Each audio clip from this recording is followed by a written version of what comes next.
We leave the last minute or so of Rick Perry to take you live, as promised, to New Hampshire and a town hall meeting by Republican presidential candidate, New Jersey Governor Chris Christie, appearing tonight at Molly's Tavern and Pub in New Boston, New Hampshire. Live Road to the White House coverage on C-SPAN. There we go, baby. Where from?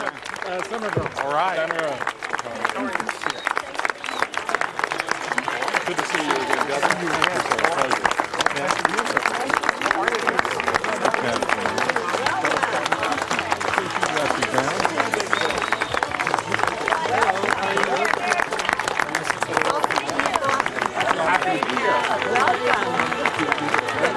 Welcome to New Hampshire. Happy to be back.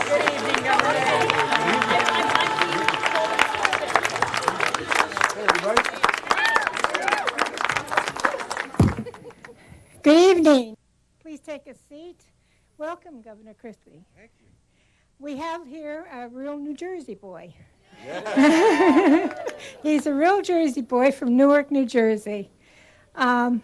He went to the University of Delaware, got his law degree at Seton Hall, and he has a long biography, which I will not go into. He's going to explain himself. But I remember the first time I ever heard him speak. And I thought, oh my gosh, this is refreshing. He tells it like it is. And he's using that as his campaign motto. And believe me, this is the third time I've seen him, and I know he will tell you it like it is. I'm Tony Green, and I am the chair of the New Boston Republican Committee. Thank you.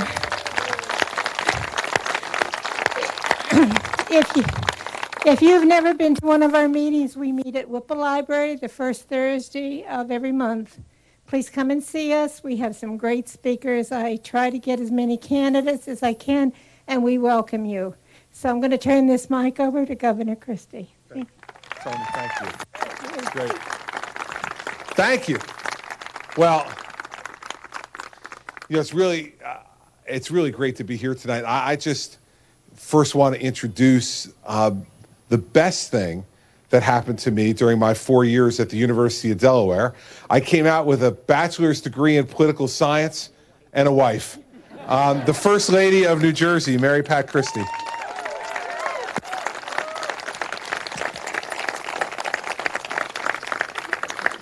I'll tell you, one of the things that I've enjoyed the most so far about this campaign is the fact that Mary Pat and I have been able to meet so many extraordinary people. And when I go back to New Jersey, people ask me all the time, what's it like to campaign for President of the United States in places like New Hampshire and Iowa and South Carolina? And what I tell people all the time is that it will renew your confidence in the American democracy. And that's the first thing I thought about when I came around the corner from the car and saw all of you down here at the bottom of that little incline. America should see this, and I hope they do, because here we are on an August evening, on a Wednesday night, and so many folks from New Hampshire out here tonight to listen to a candidate for President of the United States and to try to help make your decision about who the Republican nominee should be and who the next President of the United States should be. And for people who get cynical about our system of government, we all do sometimes, and man, people in government earn it. They earn that cynicism. Right? But let them see this, because this is what our democracy is all about. This is what de Tocqueville noticed as he traveled around America about how engaged Americans were in the way they were going to be governed. So I wish our oldest son, Andrew, was here tonight, because as we've gone around, he continues when I come home to ask me questions about, so what's it like to run for president? He should see this tonight. This is what it's like to run for President of the United States. It's really great, and thank you for being here. I got a little guy in a yellow shirt back there waving to me. Don't want to disappoint him. We wave back. Thank you, buddy. I want to talk to you about a couple of things off the top tonight, and then I want to leave the rest of the time for you to ask me questions about whatever is on your mind. I've done a bunch of these town hall meetings in New Jersey, over 130 in the time that I've been governor. And some of you may have seen some of those or excerpts of those on YouTube and on the computer, they tend to be somewhat raucous affairs at times. But I'm much more comfortable in answering your questions and finding out what's on your mind. But here are two things I want to talk about off the top. First is, if you watched the debate almost 2 weeks ago now, and I assume if you're here, you probably watched the debate too. Only 24 million of our fellow Americans were tuned in that night. And if you remember the interaction I had with Governor Huckabee, I want to revisit that for a second because first off, it was a very civilized disagreement and exchange, and I thought that was great. It was really good. We have differing opinions on this issue. And Governor Huckabee came up to me afterwards during one of the commercial breaks, and that's the stuff you really wanted to see, by the way. When you all were watching Fox make a lot of money from commercials, they should have given you an option to pay a little bit more to watch what we were doing during the commercials. But one of the things that happened was Governor Huckabee came up to me after that interchange. There was a commercial break, and he said to me, "Thanks for such a civilized exchange." And I said to him, I've known Mike for a while, and I said, "Mike, you're civilized with me, I'll be civilized with you." And that's the way it should be.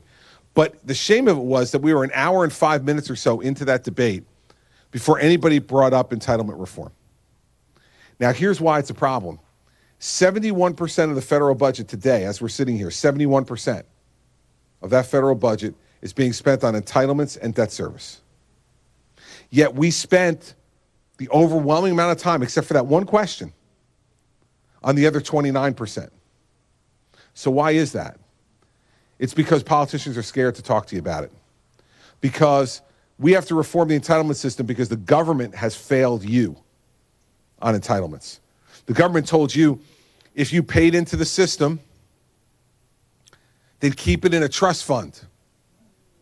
And that money would be kept there for you until it was time for you to retire. And then it would be paid back to you with interest so that you could help to support your retirement. Well, here's some bad news, everybody, that you already know. There is no trust fund. There is no trust fund. The trust fund is filled with a stack of IOUs from the federal government. And since we're the ones who fund the federal government, it's IOUs from ourselves to ourselves. Those are the worst kind of IOUs. You got to pay yourself back. The fact is that, my disagreement with Governor Huckabee is he says, well, we can't change entitlements because if we do, that'll be absolutely confirming lying and stealing by the government. And I say to Governor Huckabee, here's the bad news. The lying and stealing has already occurred. This is the classic of closing the barn door after the horse ran out. And the fact is, we got to get that horse back in the barn. It's not acceptable to allow what's happening to Social Security and Medicare. So I've suggested the most detailed program, in fact, the only program anybody's offered on entitlement reform. None, and imagine this. This is kind of hard to say you're the only person who's offered a plan when there are 16 other candidates in the race, not counting the 5 Democrats. So 21 candidates in the race. There's only one, and you're looking at him, who's put this forward because it's too scary to put it forward for other people because they're afraid they're going to get you upset. See, I feel differently about it. I trust you. I think you already know the truth. You know the truth about this already. You know what needs to be done. You just need to have a leader who's going to say, okay, let's move in this direction and do it. And be trustful enough in you to tell you the truth. And so we need to raise the retirement age for Social Security and Medicare. You know why. Because when those programs were developed, people's life expectancy was in the mid to late 60s. And now the average life expectancy of a woman in America is 83 years old. And the average life expectancy of a man in America is 79 years old. I see a couple of ladies smiling. Now, I want you to know that a decade ago, you had a 6-year lead on us. Now, a decade later, it's down to a 4-year lead. We're gaining on you, ladies. And here's the bad news. That 4-year vacation you were counting on, you may not get it. You may have to put up with us for your entire life. But the good news is that we're living longer lives and better lives. That's a blessing. It's a blessing that we have more time on this earth to share with our family and our friends, and to do so in good health. But what it means for these systems is that we're taking money out of these systems 15 to 20 years longer than they were intended to have money taken out for each individual. Well, we know that doesn't work. It can't work. And so what do we need to do? If we raise that retirement age, and here's what I propose we do. We raise it 2 years, and we phase it in over the next 25 years. So that means eligibility would go up 1 month a year for the next 25 years. 1 month a year for the next 25 years. So what's that tell you? It means that people who are on Social Security now, not affected at all. People who are very close to Social Security may be affected in their eligibility by a month or 2 or 3. That's all. It's going to really matter and help the solvency of the system for the kids who are here, for the young people who are here, who maybe now are in their teen years or their early 20s. It's going to make the system more solvent for them. It's going to make it available to them. I remember a young man coming up to me here after a town hall meeting here in New Hampshire. He's 23 years old. He told me he had just gotten his first job out of college. And he said, you know, Governor, I'm glad you're dealing with entitlements because I see that FICA deduction in my paycheck. And I think to myself, what a joke. Social Security is never going to be there for me. We want Social Security to be there for that young man, and we want him to feel confident in the fact that if he's paying into a system, he's going to get something back in return if he needs it. If he needs it. That's the second point. And I do the same thing, by the way, in Medicare. 2-year eligibility increase phased in over 25 years. Same thing. If he needs it, we need to means test Social Security. I said to a group of folks who were recently at a fundraiser of mine, they said, what do you mean by means testing Social Security? I looked around the room and I said, it means none of you will get it. If you're rich enough to be at this fundraiser, you're probably not going to get Social Security if I have my way. Here's what I mean. And let's be very specific. If you make over $200,000 a year in retirement income, now that means you've got $4 or $5 million, not counting your home, $4 or $5 million invested that's throwing off income of $200,000 a year or more. First thing I say to you is congratulations. You've done a great job in your life. You've lived your life and you have that kind of money saved. That's a great thing. Secondly, I want to remind you that it's this greatest country in the world that helped to give you the opportunity to do that. Because no place else in the world have you had as free and unfettered an opportunity to be able to accumulate that wealth through your hard work than in the United States. Now here's the last part. If you're making that kind of money, will that Social Security check make any difference in your lifestyle? It won't. See, here's what Social Security is supposed to be about. And the reason it was started. Security.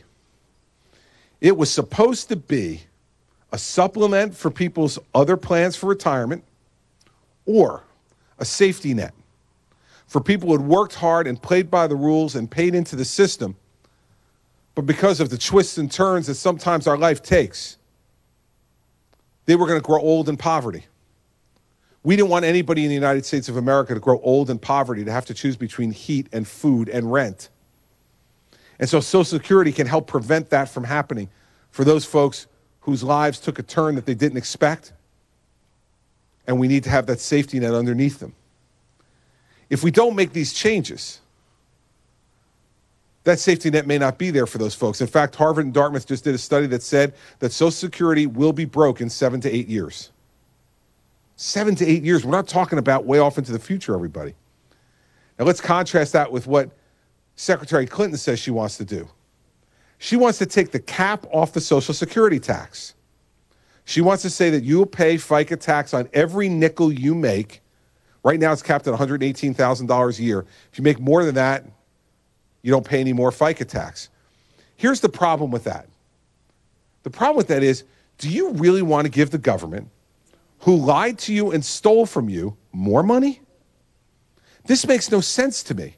We're sitting here having this discussion because the government was inept and dishonest in the way it dealt with your Social Security money. So Mrs. Clinton's proposal is, give them more. I'd rather say, okay, if you want to get people who are making that kind of money to make a greater contribution, let's take some of the benefit away. Let's take money away from government rather than giving more money to government.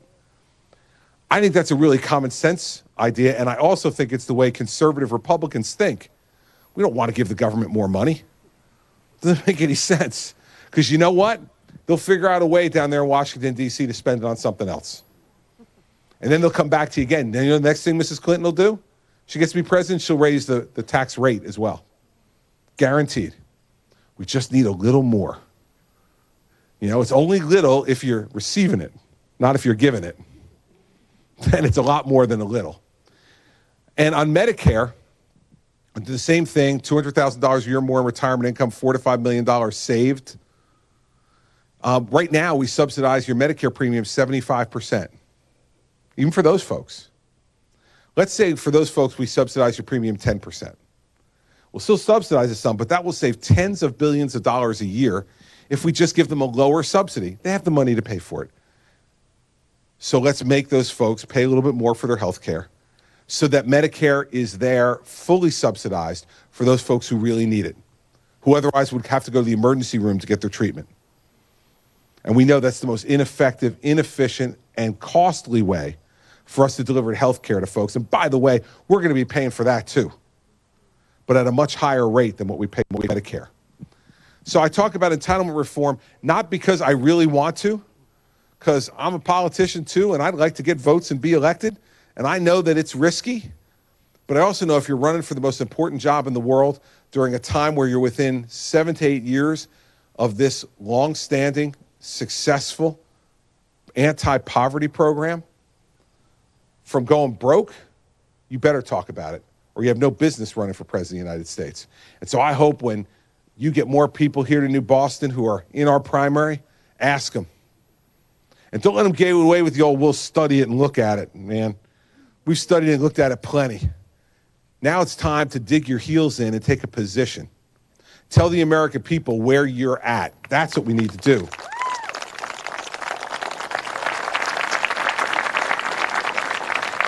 Second thing I want to talk about is lawlessness. Now, listen, I have a different point of view maybe than some on this because I'm a former federal prosecutor. And before I became governor for 7 years, I was the United States Attorney in New Jersey.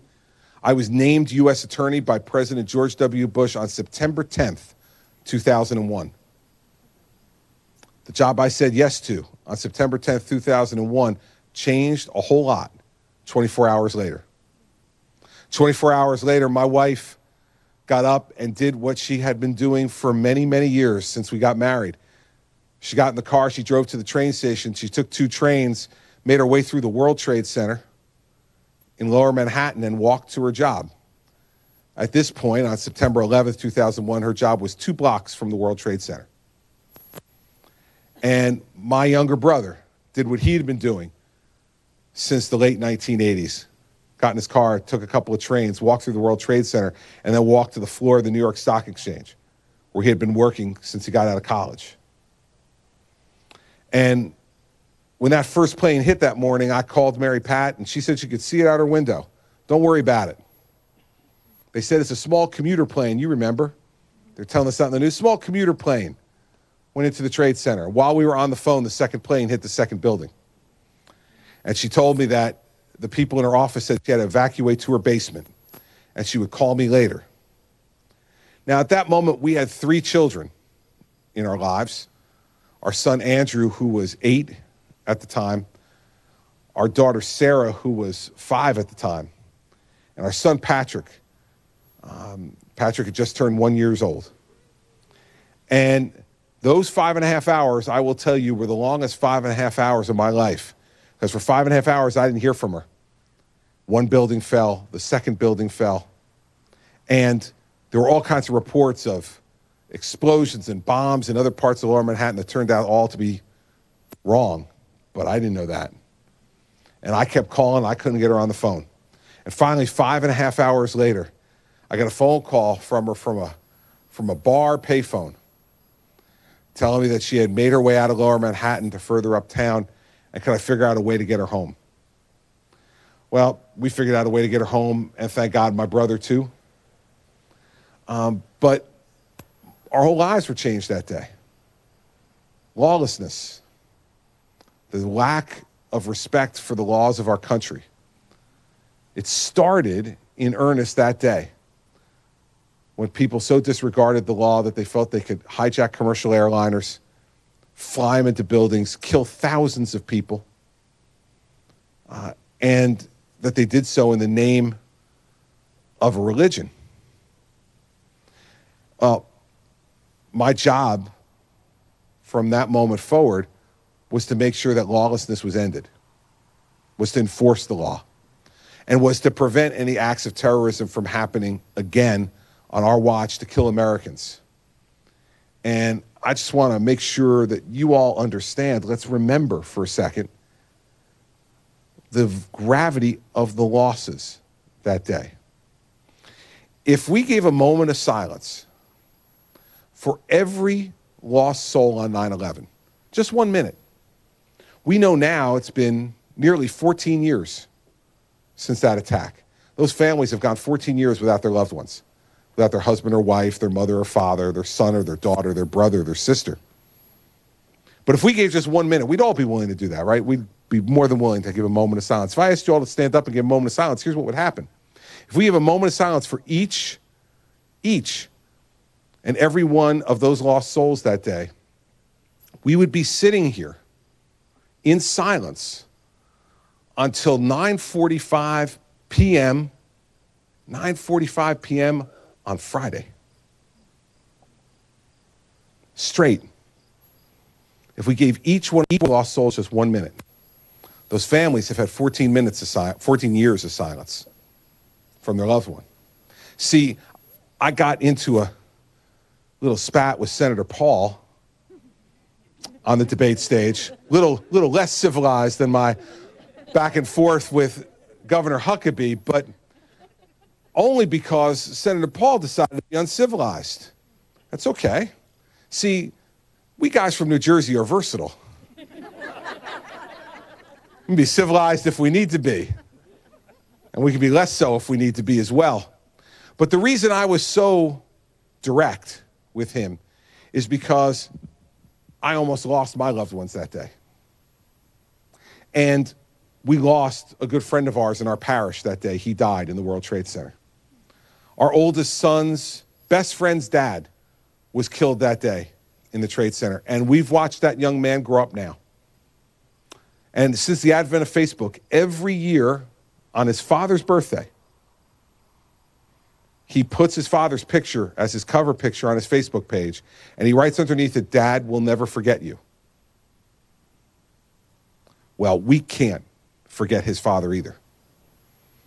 And we can't have other people in our country, cannot have other people in our country who have to suffer the same fate these folks did. So I say, yes, I care about civil liberties very much, and I treasure our Constitution. But we can protect the homeland and protect our civil liberties at the same time. What they did in Washington, D.C. to stop the NSA from collecting phone records has made America weaker and more vulnerable. Understand what they were doing. They were collecting phone records. They weren't listening in on your phone conversations. They weren't monitoring your email. None of that was happening. If you listen to Senator Paul, he'd make you believe that was happening. None of it was happening. You know what happened? They collect these phone records, they match them up on a computer, and if your phone number either called the phone number of a known terrorist or received a call from the phone number of a known terrorist, then and only then did somebody like me in my old job as the U.S. attorney get to go to a court and present to a court that evidence and then ask for a warrant. And then and only then could we see your phone records and who else you were calling, and then maybe get a wiretap to hear who you were talking to. But that's because you had been receiving phone calls from a known terrorist.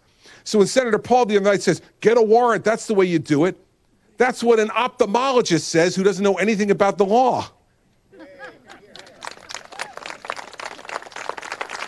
I don't blame him. They didn't teach him that in ophthalmology school. But they taught me that in law school. And what I said to him, I truly believe it's easy to say this stuff when you don't have responsibility for protecting the lives of the American people. I had that responsibility for 7 years in my state. There wasn't a day that I didn't think about the fact that one of those airplanes took off from an airport in my state. And that as the most ethnically diverse state in America, our state is a great place for people to hide. Because you can find someone who looks and sounds like you anywhere in New Jersey.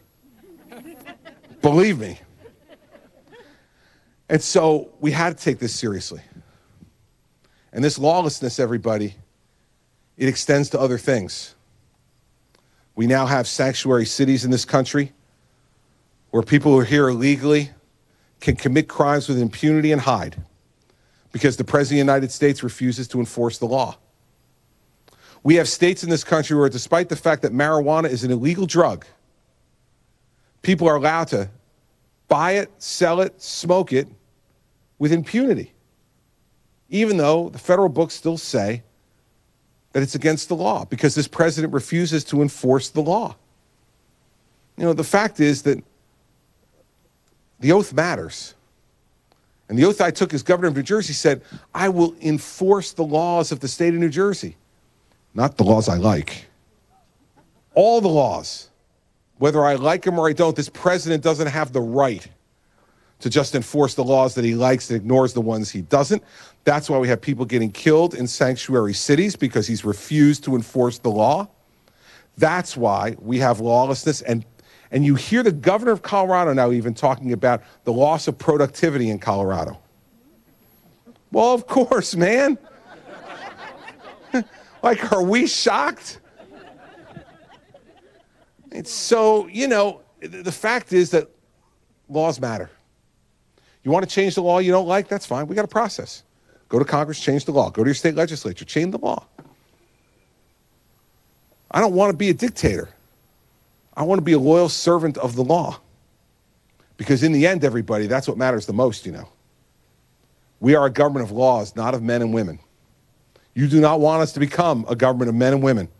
Because when we do, it's okay. You know, it's like President Bush used to say, a dictatorship is okay as long as you're the dictator.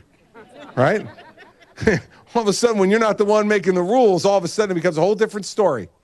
So I'm going to talk a lot in this campaign about enforcing the law. Enforcing the law would solve our problems with immigration.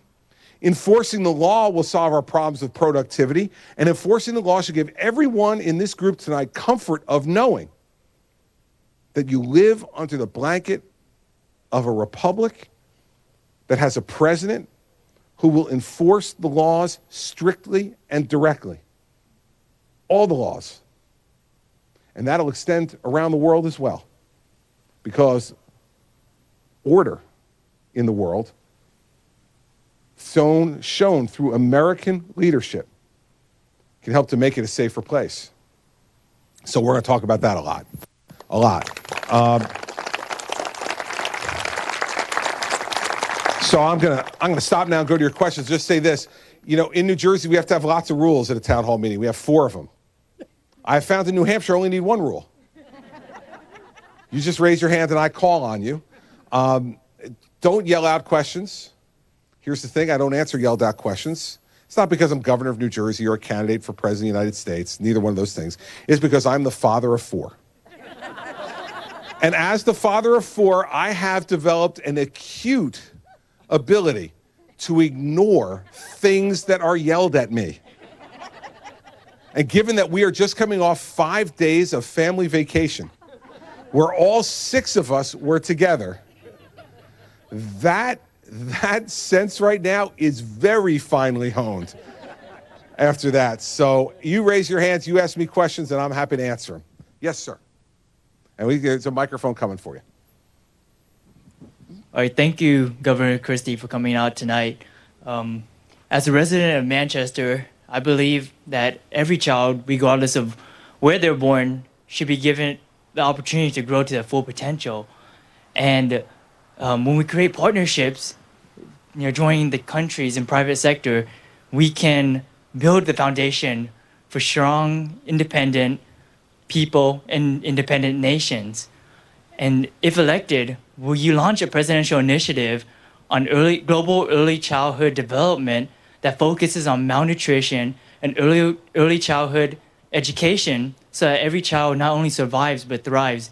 Because these children or someone's, you know, sister, brother, nieces, nephews, or, you know, sons and daughters, and every parent wants the best for their children. You bet. Listen, first off, I just was at an education summit today. Yes, sir. That we had here in New Hampshire. A number of us went to that education summit and spoke. And what I said was that the single most important economic security and national security issue of our time. Because right now, we rate 20th in science, 27th in math around the world, in the industrialized nations. You can't be at that level and expect to still remain the #1 economic and military power in the world. And so dealing with it, we deal very aggressively with early childhood education in New Jersey, especially in our areas of great need, where our educational system is not doing well. And we want to try to get children into the education system as quickly as we possibly can. So we deal with it pretty aggressively there. And I think that each state has to look into their own, since the states are the ones that really fund, and the localities fund education. They have to set their priorities. But what I would say to folks as President of the United States is, listen, you can invest now or invest later. Yeah. So if we don't invest now, right, if we don't invest now and we have children who fail, it's going to cost us a lot more later on to do it. And so I would be encouraging everybody to do it on a global basis, because I know that was part of your question. Yes, sir.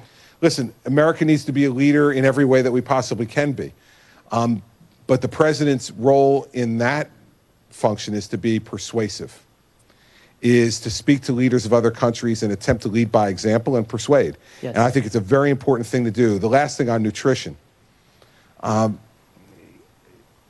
It is a sin that we have children and adults in America every day that go to bed hungry. In a country that has more than any country in the world, we have people who go to bed hungry. There are ways for us to partner, as you suggested, both as a government with the private sector and with charities, to be able to lessen the amount of hunger that we have in our country.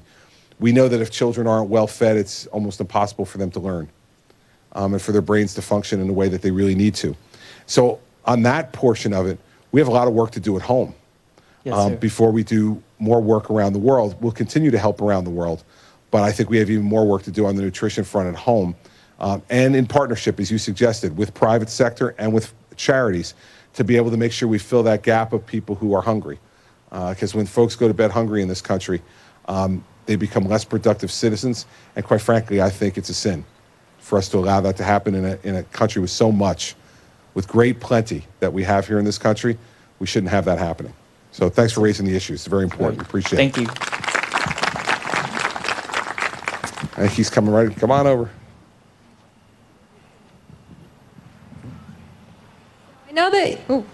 I know that you've said that climate change, you believe climate change is real.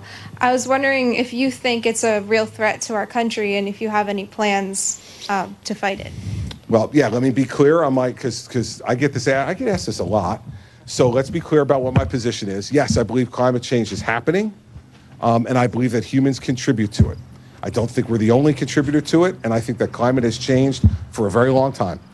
Climate is changing all the time.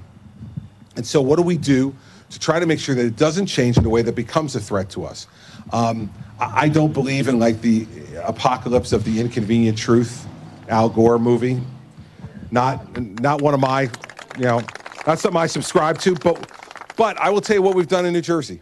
I'll give you a hint about the way I would approach it as president. I think we've got to try to reach clean air goals. That's just good for people's health. If you look at what's happening in China right now, there are days when people in China can't walk around without surgical masks because of the pollution that's going on in China right now. We don't want to have that kind of situation here in the United States, and we shouldn't. So in New Jersey, for instance, we've already met our clean air goals for the year 2020. And we did it while pulling out of something that you're still in here in New Hampshire and the rest of the northeastern states called the Regional Greenhouse Gas Initiative, which is a cap and trade, essentially, program and a tax. We're the only northeastern state to have pulled out of it. Pennsylvania never joined it. We pulled out of it because I thought we could do it without having to tax people. And so what have we done? 53% of New Jersey's electricity is generated by nuclear. We got to start looking at nuclear again, everybody. We got to take a deep breath about 3 Mile Island. 3 Mile Island happened when I was in high school. Okay, that's a long time ago now. And so the fact is we need to keep looking at nuclear. It can be done safely. If you stay on top of the maintenance of those plants and the regulation of those plants, it can be done safely. And 53% of New Jersey's electricity comes from nuclear, so that doesn't add to climate problems at all. Here's one where if you go to a bar, if you come back here, maybe this weekend, you can win a bet with anybody, I guarantee you. Ask them to name the top 3 states in America in solar energy production. The good thing is you'll be nervous after the first 2 because everybody guesses California and Arizona, and they're right. But who is number 3? The great garden state of New Jersey. Yes, no one will guess that. No one will guess it. But New Jersey is number 3 in the country in the production of solar energy. We in the government partnered with the private sector with tax credits and incentives to put forward a really vigorous program on solar energy because we believed that solar energy was the best of the alternative energies for us to invest in that people would buy and support and that could be effective. So we partnered with our energy companies, we partnered with private business, and the government provided tax incentives. And now New Jersey is the third largest producer of solar energy in America. That's helping us get to our clean energy goals, obviously, as well. Fourth is we are in the process of building 3 new natural gas-fired electricity plants. A cleaner burning fossil fuel, really available to us because of the Marcellus Shale right over in Pennsylvania. It's become less expensive. And in fact, in the last 18 months, energy costs in New Jersey have gone down 9% because we're relying more on natural gas along with the other aspects that we told. So my view on this is that there are ways for us to reach our clean energy goals without making us non-competitive. New Jersey's energy prices are going down. That's going to make us more competitive for manufacturing jobs and other types of jobs where energy is a big cost driver. Yet we've reached our clean air goals. You can do this without having to do things that are radical and without having to tax people even more.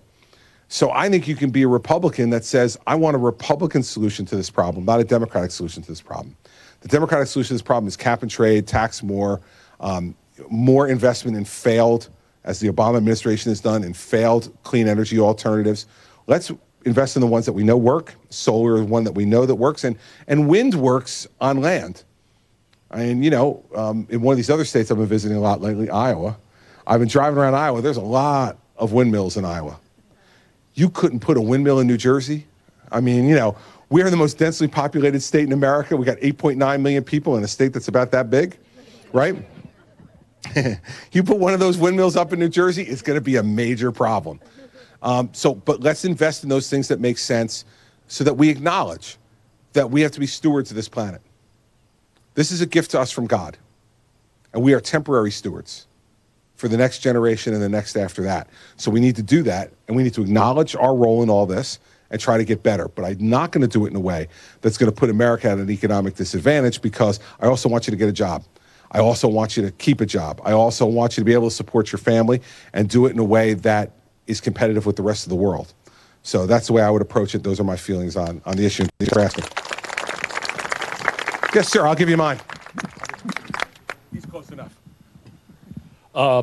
Based on a premise that if this were, say, 1936, and we knew what was going to happen in Europe, wouldn't we have done something to stop it? Today, that is happening through ISIS. Innocent men, women, and children are being butchered. What are you willing to do to stop it? And thank you for coming to New Boston, the gravity center of the world. There you go.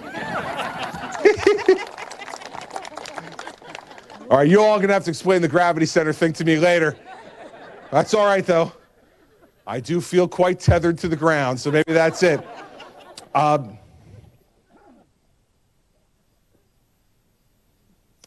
If I had told you 3 years ago that we'd have a terrorist force that would be beheading Christians because of who they believe in,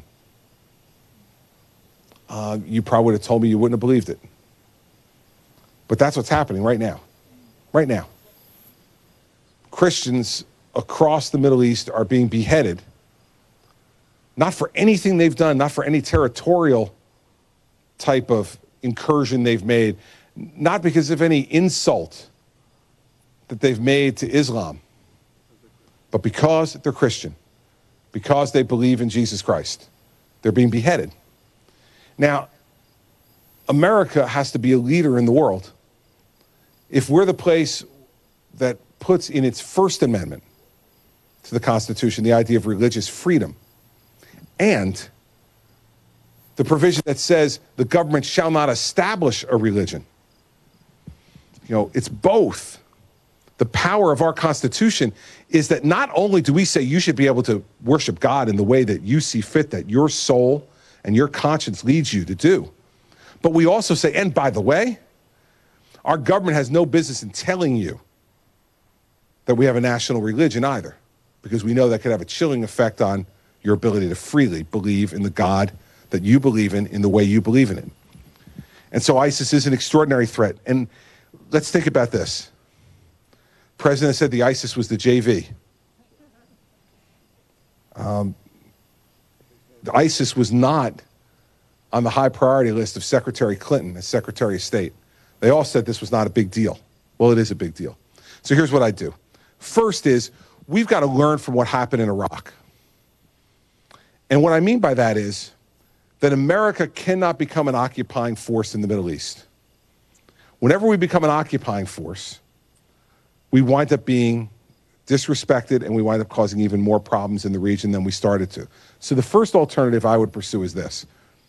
The Jordanians, who had their pilot burned alive in a cage, believe me, they want to take care of ISIS.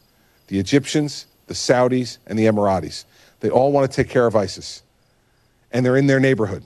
So we need to provide leadership to those four countries. We need to say to them, listen, first, we're going to arm you with the most sophisticated weaponry we can give you to take these people on. First off. Second, we need to say we're going to train you, and not at the high general level, down to the battalion level, on how to use these weapons and learn the techniques of the most sophisticated fighting force the world's ever known. Third, we need to provide them with intelligence, because ISIS is not a nation state, right? It's in Syria, it's in Iraq, it's in all kinds of places around the Middle East. So we have to improve our intelligence capability and provide that intelligence to those countries so that they can find them and kill them where they are. And fourth, we need to provide the air power of the United States, which is greater than any of those countries, to soften up those targets when we have the intelligence of where they're to be, so that when those troops move in, they're moving into a softened target that they can kill. And I would want to give them the opportunity to do this first. Now, if they could not do it on their own, then we got to go and finish the job. Because if we don't, they're coming here. We know that. And so it will not be my option of first resort, but it will be my option of next resort. And I think that's what the American people would want. Because the number one job of the President of the United States is to protect the lives and the security of the people of the United States. And I think even this president, who still does not have a strategy for how to deal with ISIS, and this Secretary of State, former Secretary of State running for president, who says she'll get back to us on that one, she'll get back to us on the pipeline, like she'll get back to us on a number of other issues that she just doesn't want to address or deal with.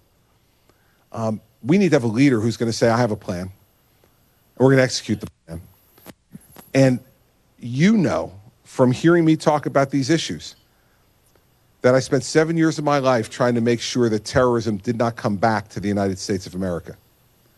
And I did not invest those 7 years of my life and the lives of the men and women who worked for me in federal law enforcement to give that away to ISIS, what we prevented with Al-Qaeda. It's just the same organization under a different name that hates Americans for being Americans and for loving freedom and liberty and for being willing to stand up for it in other parts of the world. So first, let's arm our friends, let's train them, let's give them the best intelligence, and let's give them the air cover they need to fight the fight on their own, because guess what? They don't want to live under that type of rule either in any of those countries. But if they cannot finish the job, then the United States of America needs to go over there and finish the job under strong leadership from a strong commander-in-chief. Yes, sir, right there. He's coming up behind you. Good afternoon. Thank you, sir. I think one of the things that would make America great is to bring back jobs in this country. A lot of people today go to college, like my son, and we can spend anywhere from $40,000 to $50,000 per year. Now, these kids are coming out of college, and some of them just don't get jobs. Why can't we keep some of these great jobs in America and stop exporting them to like China and all these other places? Why can't we lower the tax brackets for the major corporations to keep the jobs here? Let them be profitable and let us bring the young folk so they can survive. Instead of paying rent, they can buy homes. You're singing my song, man. I'm with you. Here's what I've already... And by the way, this is something that is personal to me and Mary Pat. We have 2 children in college right now. Our oldest son, Andrew, is getting ready to start his senior year at Princeton. And he's nervous about getting a job. And, you know, for that school, we're paying $60,000 a year. Wow. And our daughter, Sarah, is going to be a sophomore at Notre Dame. We're dropping her off this weekend to go back for her sophomore year. That school is $62,000 a year. So I just, during my 5 days off, we were just writing those checks. So I'm glad this is the gravity center, because my wallet is much lighter than it was before. So I need this extra gravity here in New Boston. Here's what I proposed. I put forward a very specific plan. And for all these things, the plans that I talk about, you can go to my website. They're all detailed there, chrischristie.com. If you're having trouble sleeping, believe me, it'll help you. But it'll give you all the detail that you need, all the detail you need. But here's what we need to do. You're right, and I'll start with where you were. We have the highest corporate tax rate in the world. Now, how is it at 35%? How is it that the country that perfected the free enterprise system now is the greatest taxer of the free enterprise system in the world? It's crazy. It's because we have a president who believes that all wisdom and answers reside in Washington, D.C., and that he gets to pick the winners and losers. And the way he does that is to tax all of us to a higher rate, use that money to pick the winners and losers himself. I say we need to lower that corporate tax rate to 25%. That'll put us right in the middle with the rest of the world. United States doesn't need to be the lowest rate. We got a lot of other advantages to doing business here. But if we're competitive, we're going to keep a lot of those jobs here. Second, we need to lower the individual tax rates in this country. Now, we can't do that cheaply, okay? It's going to cost us doing some other things. Here's what I've proposed. Get rid of all of the loopholes and deductions, except for 2. The mortgage interest deduction and the charitable contribution deduction. We want to continue to encourage people to own homes. We want to continue to encourage people to donate to charities that help others around this country and around the world. But all the rest of them, goodbye. And then lower the rates to 28% as the highest rate and only have 3 rates. 28% is the highest rate and 8% is the lowest rate. And pick one rate in the middle. I'll negotiate. Doesn't matter. One in the middle. Have 3 rates. Imagine rates that low, how much more of your own money you would be able to keep. But in addition, you know that the tax code right now on the individual side is rigged for the rich. It is. And we as Republicans should admit it. It's rigged for the wealthy. Because the wealthy are the ones that use most of those loopholes and deductions. Regular everyday Americans don't. So let's get rid of them. The wealthy have never done better than they've done under Barack Obama. Ever. Amazing, right? The guy who complains all the time about income inequality. And the wealthy have done better under Barack Obama than they've done any other president in recent times. So we need to lower those rates. And imagine how quick you could do your taxes. Here's how much you made. Here's how much you paid in home mortgage interest. Here's how much you deducted to charity. There's the number. Multiply it by whichever bracket you're in. Send your check and you're done. 15 minutes, you've done your taxes. You know what that helps us do? Not only will it lower your anxiety in preparing your taxes, can you imagine how many people I can fire from the IRS when I do that?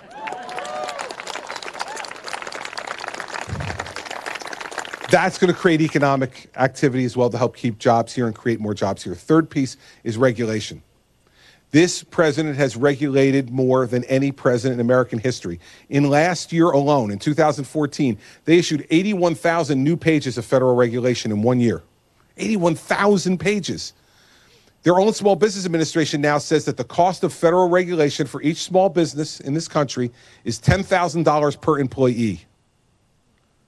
That's a hidden tax that every small business owner, whether you're an ice cream shop or a bicycle shop, whether you are a garage that repairs cars, or no matter who you are, $10,000 per employee to comply with federal regulation. So we're going to do, if I'm president, the same thing I did as governor of New Jersey, because I had the same mess that I inherited. Same kind of mess. Big regulating liberal Democrat that I replaced as governor. In fact, the person who was his environmental commissioner became the EPA administrator under Barack Obama. That's all you need to know about what I confronted in New Jersey. So on day one, I signed Executive Order number 1. Freeze any new regulation from any department or agency of the state government for 90 days. And then I sent my lieutenant governor out to hold a series of public meetings around the state with business people to say, which are the worst regulations that are costing you the most and giving the least benefit, that are driving you the most crazy? Give us the list and let us get rid of them. And in my first year as governor, we got rid of 1/3 of the regulation that was put in place by my predecessor with the stroke of a pen. We can do the same thing as president. That will be, I guarantee you, that will be Executive Order number 1. Close your eyes and picture it. I'm in the Oval Office on January 20th, 2017. After I walk in there, look around and go, oh my God, I'm here. Then I will sit down at my new desk, and that executive order will be the first one on a stack of executive orders that I will sign, freezing any new regulation from any agency or department of the federal government, and then sending my vice president out to hold a series of public meetings to find out which federal regulations are the ones that are absolutely restricting our ability to create more jobs in this country. And then when he or she comes back with that list, then we'll get rid of them the same way I got rid of them in New Jersey. That's the way we'll create and keep jobs in this country. Last piece is energy policy. And it gets back a little bit to this lady's question as well. We got to have an energy policy in this country that says we're going to exploit the assets that we have, make energy costs lower in this country. That's going to bring manufacturing jobs back, because the manufacturing jobs that went to China and went to Mexico went there because of cost of labor and cost of energy. Well, we don't want to change cost of labor, because I don't want people making, minimal money that's not going to help them have the lifestyle they need in this country. But we can now compete and win on energy costs if we get natural gas out from under the ground. We have a 100-year supply. Get oil out from under the ground. Have greater investment in alternative energies and lower the cost of energy in this country. We lower the cost of energy in this country, manufacturing jobs will come back, because we have great skilled labor in this country to do it. And they'll pay for that if they know their energy costs are going to be lower, and we can be much lower than China or Mexico on the energy front. That's the way we create jobs. That's what's in the plan that I put out.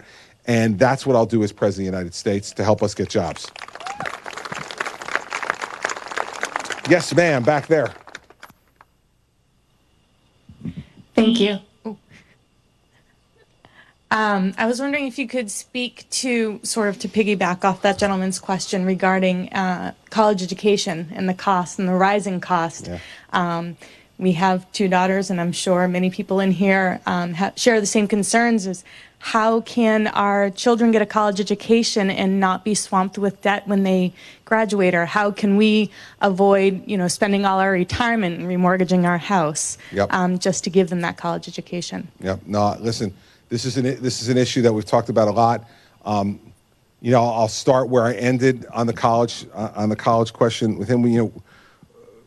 Mary Pat and I have 2 children, as we said, in college right now, so we understand exactly what you're talking about. And in fact, 8 or 9 weeks ago, we got this letter from the University of Notre Dame, and it's great, right? It's from Father Jenkins, the president of the University of Notre Dame. First paragraph was something like this. He said, we want to thank you for the blessing of entrusting your child's soul to us here at the University of Notre Dame for education over the next 4 years. Like, it's from a priest, right? And it's at Notre Dame. You can hear the music from Rudy in the background, right? As you're reading that paragraph, you can see Touchdown Jesus, right? The Golden Dome, the whole thing. My heart's pounding. It's just, and of course, because he's a priest, the next paragraph's the money paragraph, right? I'm a Catholic, I know it, right? So here's the thing. The next paragraph, he says, and that's why we're so proud to let you know that tuition this year at Notre Dame will increase only 3.9%. Now, remember, inflation's like 1.5%, right? Only 3.9%. Here comes the kicker, though. She says, which is the lowest rate of increase in 40 years. Now, think about that. A nearly 4% increase in tuition, annual increase in tuition, is the lowest annual increase that Notre Dame has had in 40 years. It's insane. So let's talk about a few things about how we make college more affordable. First is, when our students take out loans, they should be able to renegotiate those loans if rates go down. And right now, they're not allowed to do that. That's wrong. It's wrong. The federal government is making money off of student loans right now because they're charging 7-8% rate to our kids and their families when they borrow the money at 2-3%. Not right. We should be able to, you renegotiate your mortgage, you can refinance, you can refinance your car loan. No reason that these kids should not be able to refinance student loans to bring down their costs. Secondly, we should give them a national service option to work this stuff off.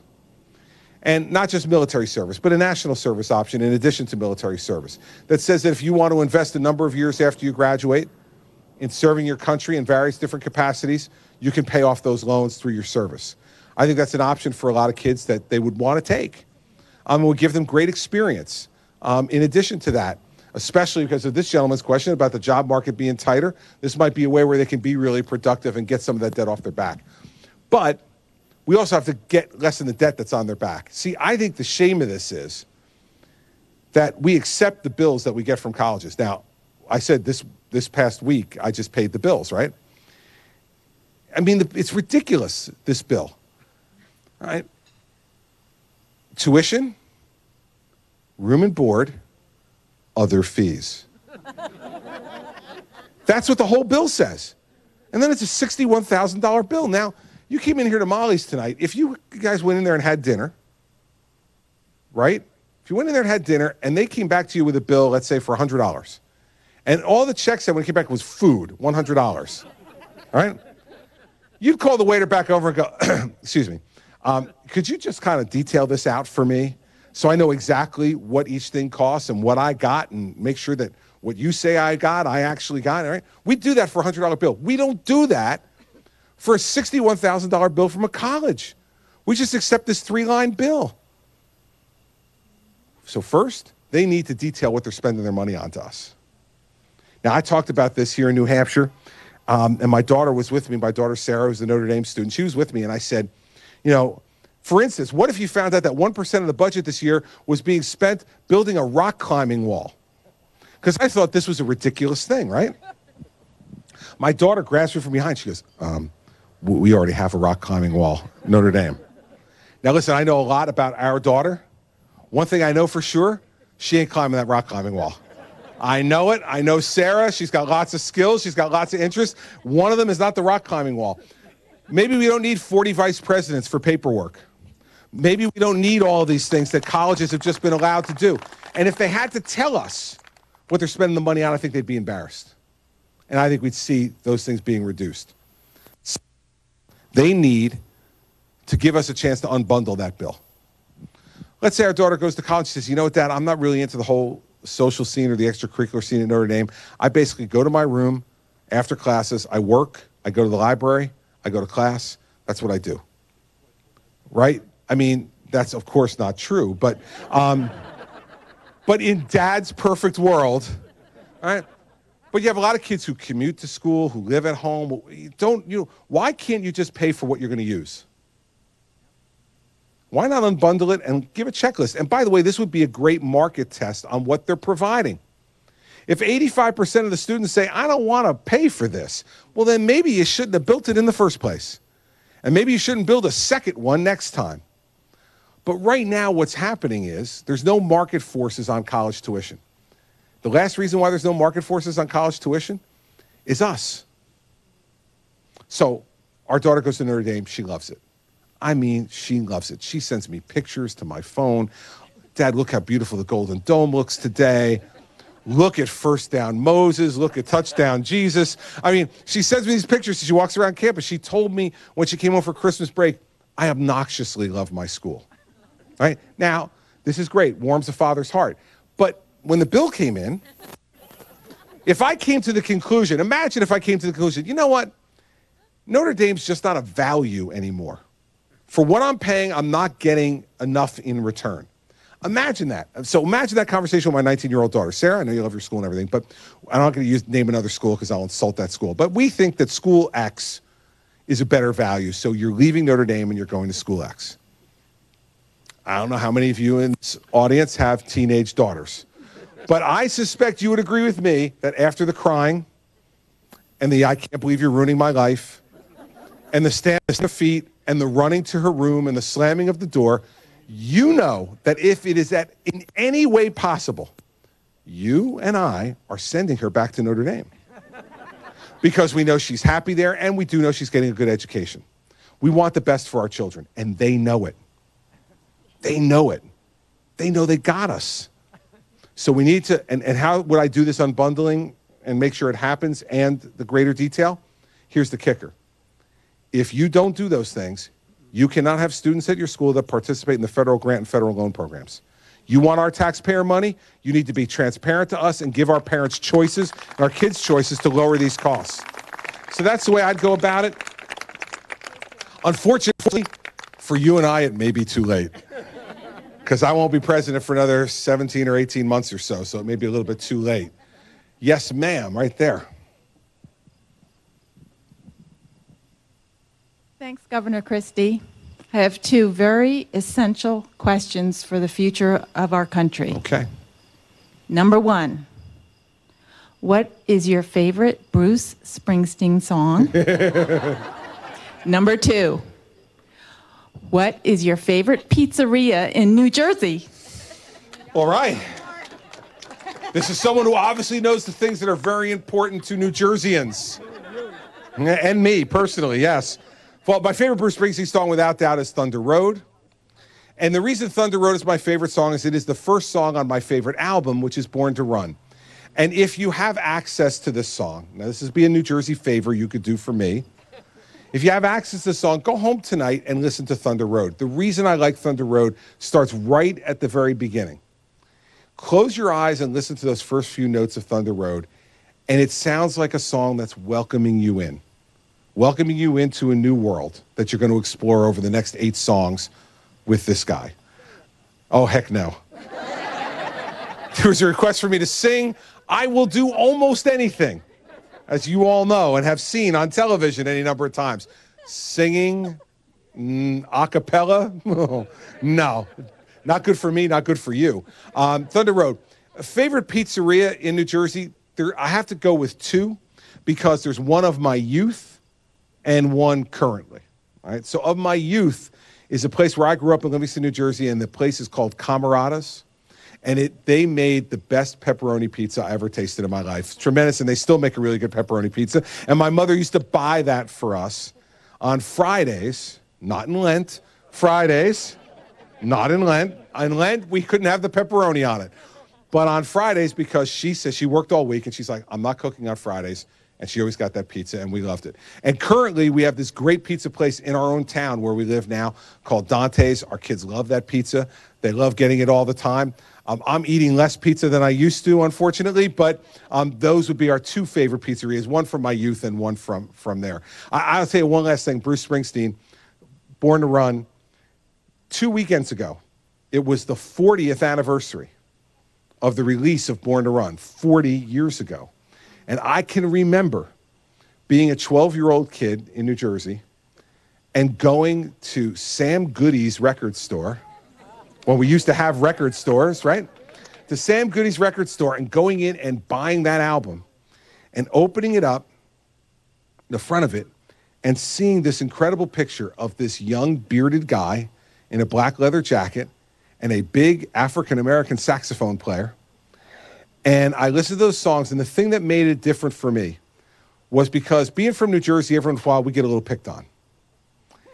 And I listened to those songs, and those were songs about people I knew and places I knew. And when Bruce then later on that fall was on the cover of Time and Newsweek on the same week, he was no longer just our little hero. He was a national figure now, and it made us proud. And so while Bruce and I probably agree on maybe 1 or 2 issues politically, on a really good day, he has become a friend over time and was incredibly helpful during Hurricane Sandy for our residents. I got to know him during that time, and he and his wife and his children are really wonderful folks and great representatives of New Jersey, even though we belong to different political parties. So thank you for asking me about Mr. Springsteen, one of New Jersey's favorite exports. All right. This guy right here, the Nike hat on. Good evening, Governor. Good evening, sir. We know our partnership with the Global Fund to fight AIDS, malaria, and tuberculosis has a proven track record of success. They save about 100,000 lives a month. We have the resources to end these epidemics. What we lack is the political will. So as president, will you make sure that the U.S. Commits its full 1/3 share of the Global Fund? Yeah, we will. And I'm really proud of the fact that the person who really brought the fight on AIDS to the world stage in a big way for America was President George W. Bush. And I think if you talk to leaders in that movement, like I have, folks like Bono from U2, who's been one of the largest voices in especially the fight against AIDS around the world, a guy named Ray Chambers in my state, who's a UN ambassador, who's been the guy leading the fight and raising money to fight malaria in Africa, a very wealthy, successful guy in my state who's led that fight. I'm really proud of the fact that when you think about it, these are all Republicans who have led this fight. And quite frankly, I got to tell you that Democrats tend to give this lip service and Republicans tend to write checks on these fights. I don't think as long as we have the way to cure and treat these diseases and treat in the case of AIDS and save lives, that we can walk away from that. I don't want to see people dying around the world needlessly.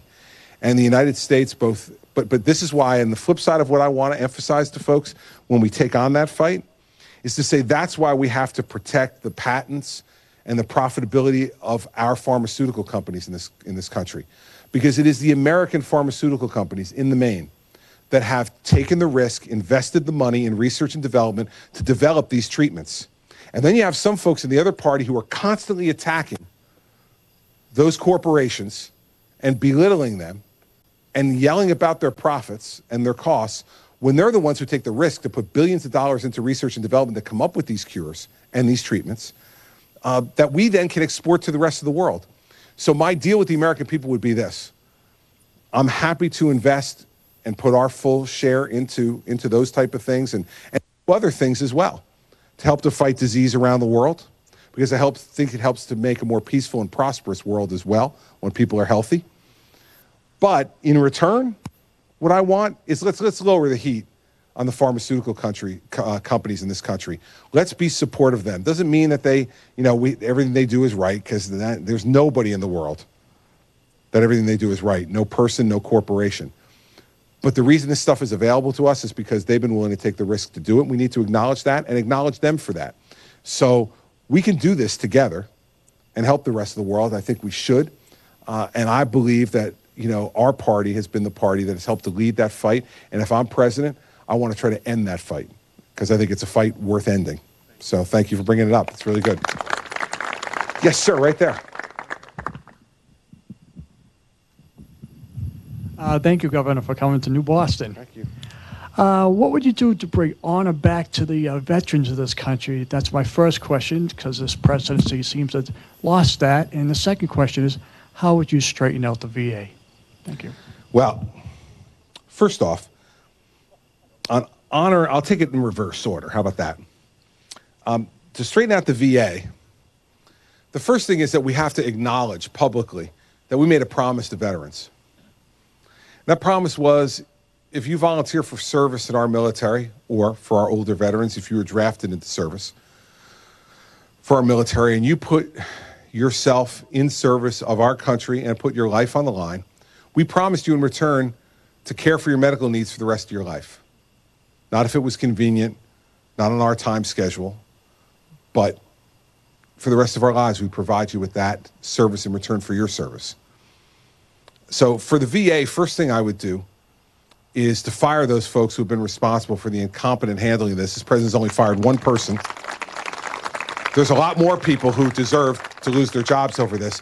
Second, I would go around the country during the transition and look for the finest hospital executive that I could find in the country, and then ask that man or woman to come and volunteer some of their time to come back and be the new Secretary for Veterans Affairs. Because what the VA has become, in the main, is a provider of health care. So why not get the very best hospital executive we could find in the country to look at what we're doing in our VA hospitals across this country and our VA other medical service providers, and get that person to come in and task them with the job of straightening out the VA and its system. Third, because our veterans shouldn't have to wait for that to happen, I would expand what's being done now. Every veteran should be able to take his or her card and go to any healthcare provider in this country and get medical care. We're always going to need VA hospitals because they provide some specialized care, as you know. And so we're always going to need VA hospitals, but you shouldn't be restricted to just a VA hospital. Now, in terms of bringing honor back to our veterans.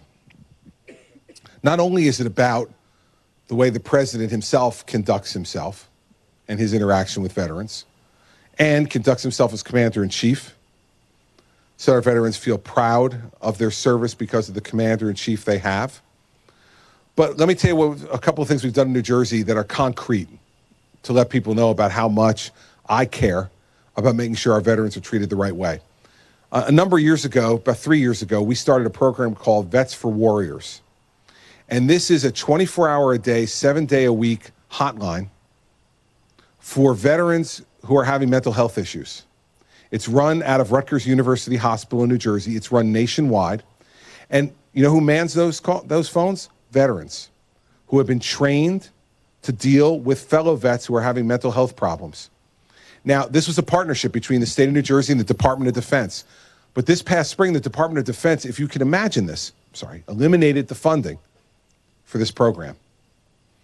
And this July, the program was going to close. And I just wasn't going to let that happen. So when I heard about it this spring, when we found out we couldn't get money out of the federal government to do it, I went to the two leaders of our legislature, both Democrats, who at times I don't always agree with. And I went to them and I said, listen, we cannot let this program close. And I said, for $3.3 million, we can keep this program open for every veteran around the country. And I have to give credit to both these gentlemen. They never hesitated for a second. They looked at me and they said, Governor, that's exactly what we need to do. So we all put it in the budget together. I signed the budget, and now that program is still running at the expense of the taxpayers of the state of New Jersey for the entire country and for veterans all across the country. That's how strongly we feel about our veterans in New Jersey. And secondly, since we're advocating this card program, we've decided to start a pilot program in New Jersey with our acute care hospitals, our trauma care hospitals. We're giving $5 million from the state to these hospitals. They're matching it with philanthropic money. And they're guaranteeing for any vet who's been denied care at a VA facility in New Jersey, if they come, a New Jersey veteran comes to one of these hospitals and presents themselves and says, I tried to get care today at a VA hospital, I couldn't get it. They guarantee that that vet will get care that day in that hospital. And that's a partnership between the philanthropic supporters of those hospitals and the taxpayers of the state of New Jersey.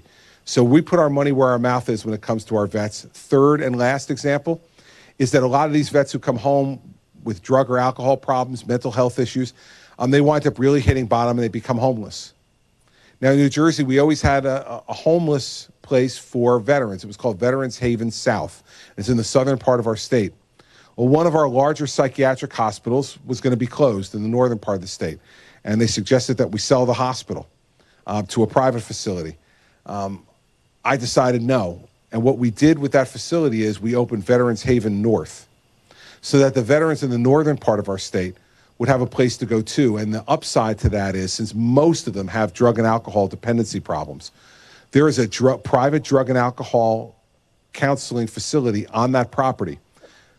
Instead of kicking them off the property when the psychiatric hospital closed, we said you can stay on the property as long as you promise in return to us, forget rent, in return to us, you provide drug and alcohol counseling to any of the homeless vets who are staying at Veterans Haven North. They agreed, and we now have a partnership up there where homeless vets have a place to go, a place to sleep, a place to get fed, and a place to get mental health and drug and alcohol counseling to try to get themselves back on their feet and back becoming productive citizens again. Those are the things we're doing in New Jersey to help vets. We'll take the same approach as President of the United States. All right. My staff tells me I can take one more question, which means I will take two. The reason for that is I want to remind them that I am still the boss, especially since you mentioned Springsteen before. We got to remember who the boss is and who it isn't. All right. Ma'am, right here. I'll give you mine. Thank you, Governor Christie. And I just want to preface this question by saying that in my 20 years of voting eligibility in this great country, you are the first candidate to really inspire not only myself but my entire family to get out there and vote for the election of 2016. One issue that my whole family has been dealing with recently is the Obamacare issue, and I'd love to know if you could speak a little bit about how you feel about it and how might things change if you were to take on. Sure. First off, Obamacare is a failure and it needs to be repealed and replaced. So let's start off with that. But it's not enough just to say that. You need to say why it's a failure and how you'll replace it. See, every Republican will say Obamacare is a failure, needs to be repealed and replaced. Okay, great. That's really good. That means you got the handbook. Okay? What you all have to be demanding up here, and the rest of the country is counting on you to demand it. You got to ask for more than that. Because you're the presidential wine tasters for the rest of this country. And especially now with 17 of us. You're going to vet us. So vet us. So here's why. First, because you cannot have a program out of Washington, D.C.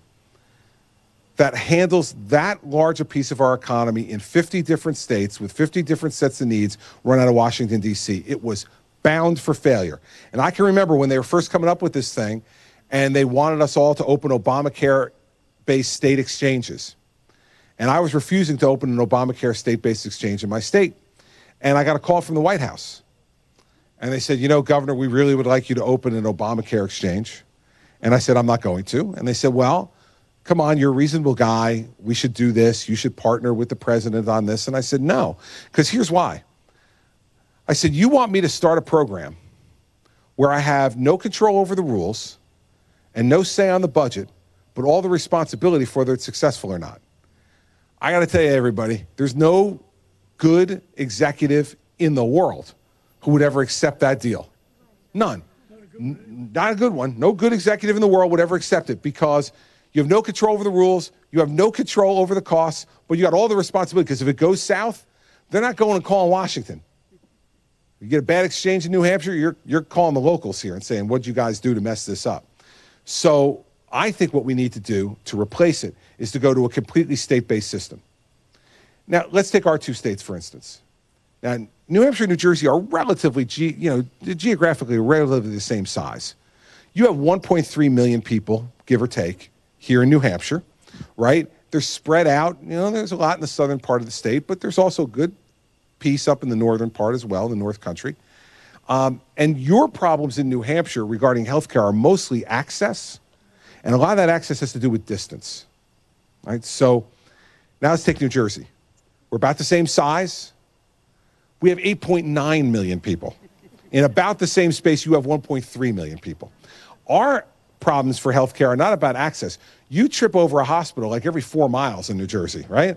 And we trip over each other in New Jersey because we're so densely populated. Our problem is cost. Our access point is cost more than its distance. Well, why would we think that one program out of Washington, D.C. could fix those two problems? It can't. Why should we try to do it that way? You know, the Constitution of the United States says that anything that's not enumerated as a power to the federal government in this document reverts to the states. I don't see health care in the Constitution of the United States. Don't see it, right? So I'm willing to make the governors and the legislatures in each one of these states responsible for coming up with a health care program that deals with access and cost in their states. Not optional. They got to come up with a program. Now, you know, I might not necessarily like the program that your governor comes up with because she and I don't agree on a whole heck of a lot. But the fact is you got a Republican legislature that can help to do some different things here. And, you know, the same way like we trip over hospitals in New Jersey, what I've learned in New Hampshire is you guys trip over state reps. Yeah. Right? You got 400 of them, right? I mean, now here's the good news, though. Here's the good news. You can get to them. You can't get to these people in Washington if you don't like Obamacare. But you don't like something they set up in this state, man, you'll find state reps all over the place that you can get to them and say, I don't like this. You can get to your state senators. You can get to your executive counselors, and you can even get to the governor in a state like this. You can't do that in Washington, D.C. So I believe each state should be tasked with the responsibility of coming up with a plan that works for their state, their unique population. We have the most ethnically diverse state in the country. We have the most densely populated state in the country. That presents a whole bunch of different healthcare challenges. So we need to have a plan that's adjusted to New Jersey. I trust the governors, Republican or Democrat, because they know that people, unlike people in Congress, who are accountable to no one, right? I mean, I saw a poll the other day that said 13% of the American people approve of the job Congress is doing. And I'll tell you something. The only thing I was surprised about was I said, who are those 13%? Right? Like, who are those people who are going, hey, that looks good. I like that. All right? You can't get to those folks. They're not accountable. You can get to the people here. And I think that the government that's done most closely to the people is the government that's the most effective kind. And on health care, we should not be allowing the federal government to take over this. It was a mistake for it to happen, and the next president has to change it. But they have to change it by also addressing the health care needs of the American people. Let our states do it. That's the way it should be done. That's the best way to bring change and the best way to bring opportunity to this. All righty. Let's get this gentleman right here for the last question. She's coming up right behind you. Governor, thanks for coming to New Hampshire. Thank you, sir. I was wondering what your opinion is on H-1B visas. Disney recently laid off their whole IT staff, made that staff of American citizens train foreigners. Pacific Gas and Electric did the same thing. Qualcomm did the same thing this week. I think it's wrong, and I'm in IT. It's not helping jobs. No, here's the thing. We have not only H-1B visas, we have an entire immigration system right now that doesn't emphasize quality, doesn't emphasize fairness, doesn't emphasize employing American citizens. We have a system now that's totally run amok. You know, we spend most of our time, unfortunately, I think, talking about the border situation. Now, the border situation is a problem. And I've talked in detail about what I think we need to do to secure the southern border. I'm not going to spend time in response to your question going through that, because that's not what your question's about. But we spend a heck of a lot of time talking about that. And it makes, I think, the American people seem smaller than we are. The fact is that we need to talk about the entire system, and we need to talk about legal immigration. And what are we going to do about legal immigration, and how do we make sure that it's controlled in a way that benefits our country and the people of our country? And on the H-1B visa side, or any of these things, we haven't even had that conversation. We're not even talking about it. I will tell you that this is my either 17th town hall meeting or 18th up here. You're the first person that's asked me about H-1B visas. The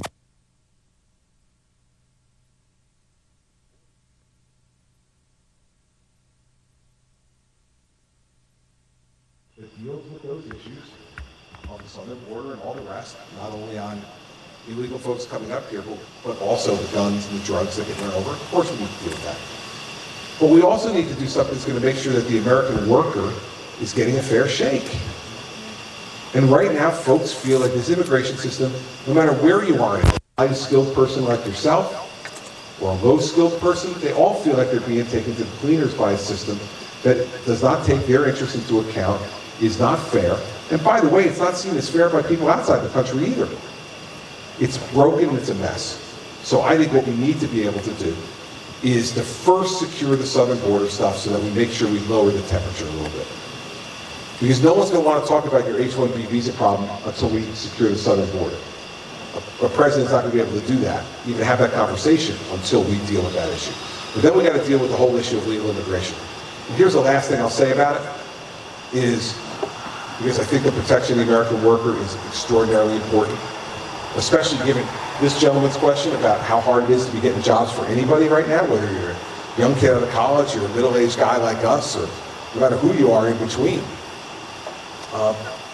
We also don't want to ever be seen as a party or as a country as an anti-immigrant party or country. This is personal to me, as it is to many of you here. I mean, my grandfather was born on the boat between Sicily and the United States. And, you know, imagine that for a second, right? That means that when my great-grandfather, who was a Mason, and was having trouble getting work in Sicily and applied to come to the United States legally, when his ticket was finally called, my great-grandmother was 9 months pregnant, and they got on that boat anyway. They were so hungry to come to the United States and have an opportunity and do it the right way, that when that ticket was called, they didn't want the chance to pass. They got on the boat, and I can't even imagine my great-grandmother giving birth on that boat on the way over here. Now, this used to be a real cause between my mother and her dad, because my mother was a smart aleck, and she would, she used to tease my grandfather all the time. She said, "You're nothing. You're not Sicilian, you're not American, you were born in the ocean. You're nothing. And now, my grandfather died when I was very young. I was about 9 years old. But I can remember this. This is one of my few memories of my grandfather. He used to get red in the face and get really angry and say, "That's not true. I'm an American. They made me an American when I got to Ellis Island." My grandfather was so proud of the fact that his mother and father and he, involuntarily, but nonetheless, did it the right way. And he came over and he became a Mason as well. And they worked to help to build New Jersey, where they settled. We don't want that part of our country's story to ever be obscured or to come to an end. But we got to do it in a way that's fair to the people who are here, and work hard and play by the rules, got educated, did the right things, and want to raise their families. And that's the conversation we have to have. And one of the things that bothers me right now about the conversation we're having on immigration is there's too much heat, not enough light. And your question is a perfect example of that. No one talks about that. Yet it's really affecting folks like you and others who are well-trained and need to do this work. Go ahead. My fiance can't get a job because there's so much competition from H-1Bs. But something he could raise in the next debate with Senator Rubio is I read that he wants to triple the number. We don't need that. Right.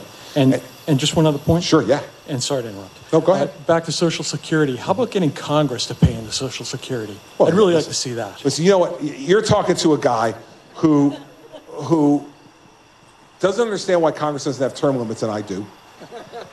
Okay? Somehow, the governor of New Jersey, the president of the United States is dispensable, but members of Congress are indispensable. Members of state legislatures are indispensable. Somehow, Obamacare is good for the rest of the country, but Congress can buy themselves out of it. Somehow, in my state, I don't get a pension, but members of my legislature do. Like, I'm not asking for a pension, but they shouldn't be getting one either, okay? And so, you know, we've got to have it, and, you know, we blew it as a party too, by the way, because in 1994, we had the contract with America, and one of the things was that all the rules that Congress passes will apply to themselves. We forgot about that somehow. And this is why people get so cynical about Congress, and why I do too. Because you're darn right that that's exactly what should be happening. And instead, they make special rules for themselves. And I don't understand why we as the American people should put up with that. They serve us. So I think there should be term limits, 12 years for everybody in Congress. 12 years. And if you can't get it done in 12 years, man, go home. Right? It doesn't matter. I have a guy in my state legislature. Get ready for this. He has been in the state legislature now for nearly 42 years. Oh, man, get out, right?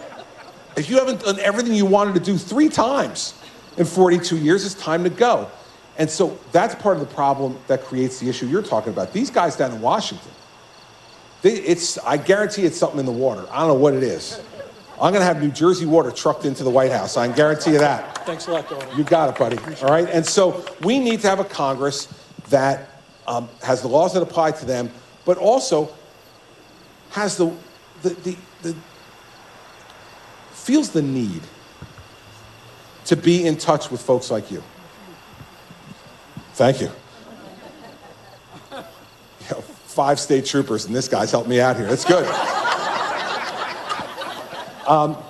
Here's the thing. The biggest thing is that Congress loses touch. They lose touch with people. And they don't know your story. And they haven't heard your story.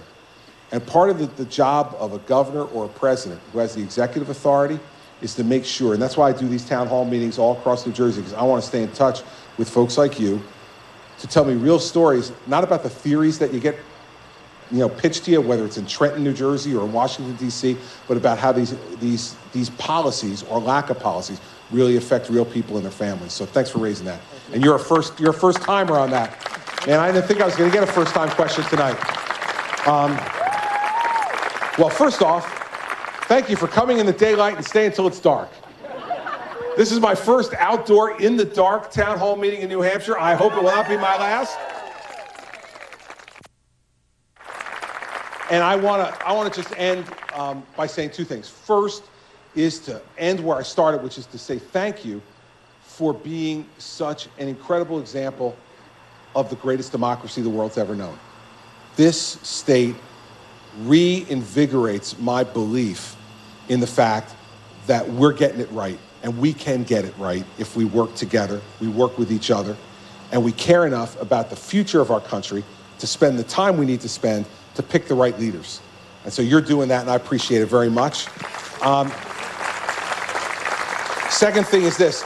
I think, you'll go to chrischristie.com, you'll look at the website, you'll fall asleep the first time, you'll get back up, you'll read it again. You'll go through all the specific plans that I have on there and all the different, and it's important for you to see it. Because 7 years ago, a majority of the American people voted for a bumper sticker. We voted for hope and change, right? Hope and change. Sounds like great words, but if you knew hope and change meant the weakest economic recovery since World War II, if you knew hope and change meant a nuclear-armed Iran, if you knew hope and change meant more wars in more places in this country than when this guy came into office, if you knew hope and change meant a healthcare system that was broken and wouldn't serve you, in fact, would take more of your money and give you less healthcare in return, if you knew that that's what hope and change meant, we would have went running for the hills. So this time, I'm challenging all of you. You better figure out what the man or woman who's offering themselves into this job is going to do if they get there. And the only way for you to do that is to demand that they tell you now what they're going to do when they get there. So that's why we're putting all that detail on the website, not just to help insomniacs, but also, and we care deeply about insomniacs in this country, we do, but it's not just to help them, it is also to make sure that you know, when I show up on January 20th, 2017, you better know what I'm going to do. And then if you complain to me, I'm going to go, I told you. I told you this is what I was going to do, so no complaining. I told you, you voted for me, now I'm going to go do it. Second thing, though, is that I can't tell you everything that I'm going to do because we don't know everything that's going to come across my desk. The one thing we know for a president of the United States is George W. Bush thought he was going to be the education president. And he spent his first 8 months passing No Child Left Behind and working with the other side of the aisle to get really good education reform in this country that he was fighting for.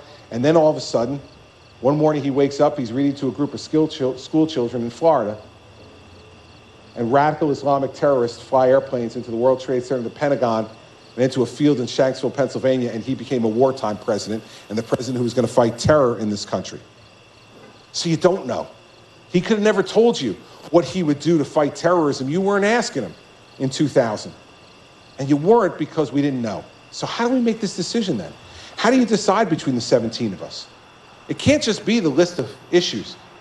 It can't just be my record as governor, because everyone's got a record. You look at it, you look at the good and the bad. It can't just be that. You got to know who we are. That's why this process is so important, the way you do it in New Hampshire. Because you got a chance to know who we are, more than anybody else in the country. So I'm going to end by telling you who I am. I'm the son of an Irish father and a Sicilian mother. Yeah, I hear some grumbling. All right? For those of you who are grumbling, you know what that means. That means that as the oldest child in that family, I became expert at an early age at dispute resolution. Let's just say that, my house was a loud place. And my parents were both very emotional folks who were able to really put their feelings out there. My dad is now 82 years old. There's Tim. We live streaming this thing, Tim? Where are you, Tim? C-SPAN's got it too. God, my father's definitely watching then. So here's the thing. My father, 82-year-old guy, still lives in New Jersey, wonderful person, great health, came with me to the debate in Cleveland, was thrilled, is thrilled about all this, and if he were here tonight, he'd be hugging all of you. That's what he is, big hugger. He'd be hugging everybody. He'd be telling you embarrassing stories about me from when I was a kid and doing all the things that fathers do, right? He's that kind of guy. My mother, on the other hand, was the driver in our house. I used to tell my father all the time that in the automobile of life, he was a passenger. Mom was the driver. Mom set the rules. Mom was judge, jury, and executioner. Mom was the driver of the bus in our house. And she had some rules. Her biggest rule was, in our house, growing up, was no suffering in silence. Now, I think she put this rule into effect so she could use it. Because she was the one who used it the most. But she used to say this all the time, no suffering in silence. If you have a problem, I need to know about it. If you're worried about something, I need to hear it. If you got a problem, I want to try to help fix it. If something great's happening in your life, I want to celebrate it with you. But none of this in silent stuff. You need to tell me. And when we got older, after a while, it got a bit much. You know, because she'd be on it all the time. We'd be saying to her, Mom, all right, enough, I hear you. Enough, I get it. And she'd say, no, Christopher, you need to hear this now. I need to get it off my chest. She'd say to me, there's going to be no deathbed confessions in this family. You're going to hear it right now. And so that's the way I was raised, and that's the way we grew up. And I said I had a Sicilian mother because we lost my mom 11 years ago. And she was a dynamic person, but she was a lifetime smoker. And she smoked from the time she was 16 years old. And by the time she got to February of 2004, she was diagnosed with lung cancer. And, you know, for any of you who've been through this, you know, sometimes the cancer is really aggressive, sometimes it's slower growing. For her, it was very aggressive cancer. And I was United States Attorney at the time. And I went to the United States Attorney's National Conference at the end of April of 2004. And my younger brother called me out there, and he said, listen, they put Mom back in the hospital. She took a real turn for the worse, and they're saying, if you want to see her, you need to come home now. So this was fast, February 14th to the last week of April.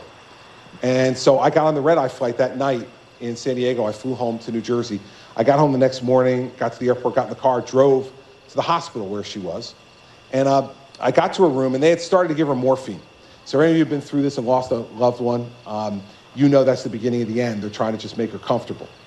And so when I got there, she's kind of in and out of things. So I sat by the bed for a while. And then finally, she kind of came to. And this was typical of my mother. Now, she had not seen me for a week. No hello or how are you? She's like, what day is it? Like, hi, Mom, how are you? Yes, back from my trip, good to see you. It's Friday. And she said, what time is it? I said, it's 9:30 in the morning. And she said, go to work. I said, Mom, I flew home from San Diego all night to come and see you. I'm spending the day with you, not going to work today. And she said, Christopher, it is a work day. Go to work. I said, Mom, like, what are you, afraid of not getting your taxpayers' money's worth? Like, stop.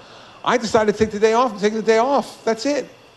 And she said to me, Christopher, go to work. It's where you belong. There's nothing left unsaid between us. Other than the birth of our 4 children, it was the most powerful moment of my life because my mother was giving me permission to let her go. And you know, what I thought at that moment when I was sitting there was, damn, she was right. I hate to admit it, but she was right. The way she taught us to be our whole lives, there were no deathbed confessions. There was none necessary. Every grievance had been aired. Every problem had been talked about. And most importantly, I knew that she loved me. And she knew that I loved her. And there wasn't anything left to say. So I did as I was told. That's what she would have wanted. I got up, I kissed her on the forehead, and I said, okay, Mom, I'm going to work. And she said, good boy. And I left. That afternoon, she went into a coma, and 3 days later, she died. And it was literally the last conversation I ever had with my mother. And like I said to y'all, I have no regrets about it. None at all. Because she lived her life and taught me to live my life in a way that ended for her in the right way, in a place of peace. And so, as one of the most psychoanalyzed politicians in America, you know, like when I said, get the hell off the beach, or sit down and shut up, you know, and people are like, why is he like that? Why does he say those things? You now know it's her. It's her. You know now, right? It's her. She taught me to be that way. And I know that if she were still alive today, to see this, like to see this circus that my life has become, with the signs and the lights and the cameras and all this other stuff, I know she'd have lots to say. 2 things for sure I know she'd say. First, she would say, so, you're running for president of the United States. Mr. Big Shot. I changed your diapers. I know who you are. So don't get too big for me. My mother would want me to keep my head on my shoulders. She'd want me to be the person that she raised me to be. And the second thing she would say to me, I am confident, is, okay, if you're going to do this, you're going to ask these people for their vote. This is the most precious thing they can give to anybody outside their own family. Their vote for President of the United States. Well, if you're going to ask him for that, Kristen, you better tell him everything. You better tell him what you think and what you feel. You better tell him what you're going to do and what you're not going to do. But in a trusting relationship, that's what we do. We don't hold back. And so this campaign and the slogan is a tribute to her. It's a tribute to her, because if she were here, that's what she'd want me to be. And I got to make sure that I keep faith with that. And that's who I am. And you need to know that. So here are the 4 things I know I can promise you if I'm President of the United States. All the rest of them are ideas on a website that I hope to do, but I'm going to need Congress to help me and lots of other people, and you're going to have to help me to get those things done. But here's 4 things that are all within my control that I promise you I'll do if I'm president. First, you'll never have to wonder what I'm thinking. I'm going to tell you. I'm going to tell you. Second, you're never going to have to wonder what I'm feeling. I'm going to show you. Third, you're never going to have to wonder what I'm willing to fight for, because I'll fight for it. And fourth, you'll never have to wonder how hard I'm willing to fight for it, because you'll be able to see it with your own 2 eyes. Beyond that, all I can tell you is I'll try my best. The same way I've tried my best as governor of New Jersey, same way I tried my best as U.S. attorney for New Jersey, same way I tried my best as a husband and a father every day. I'll do my best. But those 4 things you can take to the bank, because that's who I am, because that's the person my mother made me. And so all of us have all kinds of things that influence our lives, but in the end, we can't kid ourselves. The 2 most important people in our lives are our mother and our father, and they form more of us than anything else in the world. And we got to get back to respecting that in America and acknowledging it and living that every day, that the strength and the core of our country comes from God and from our families. And if we have greater respect in this country for God and for our families first, I think a lot of these other problems will fix themselves. So we're ready to go, everybody. We're ready to win this election. Thanks for coming tonight and make the country a better place.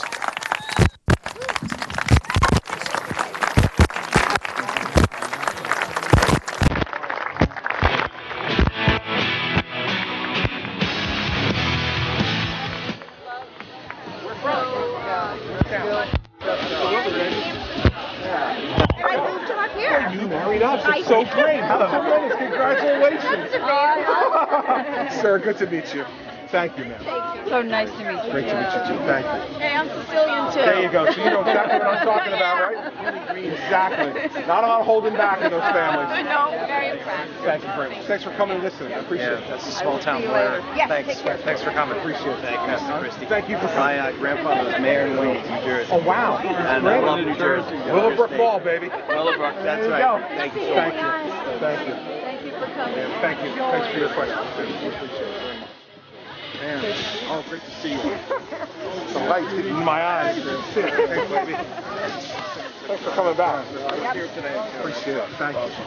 Thank you. You got it. Oh, there you go. Thanks. Thank you very much. Thank you for coming. Appreciate it. Thanks for your question. Hey, really good one. Can we get a quick picture? Sure, come on. I just want to tell you I'm thrilled with how you answered my question, but I'm going to hold you to it. Okay? Hey, listen. No problem, man. I'm ready to do it. Thank you. Thank you for your question, too. Appreciate it very much. And thank your family for the support. Thank you, sir. Appreciate it. Ma'am? You know, not our lifetime, but we can start making a dent. We're going to do for our children.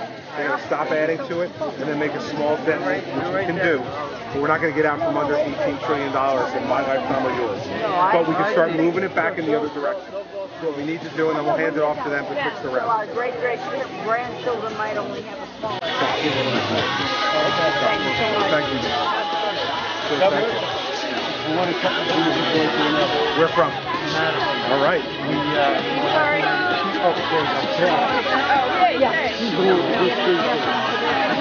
No, I was going to take a selfie. Thank you. Thanks for the first question. Thank you for the first question. My father was born in the first ward of Newark, New Jersey, and my uncle was 10 years old. Sammy Fenaro. Of course. You better tell Mary Pat, because we go there all the time. It's in our town. Sure, that's in our town. We go there all the time. You want to get a nice water macaroni when you come up to New Boston, look us up. You got it where? Good. Good. Well, that's good. That's the same size as our town, where Sammy's is. You did a great job. Thank you. Lots of luck. Sure. Thank you, sir. Thank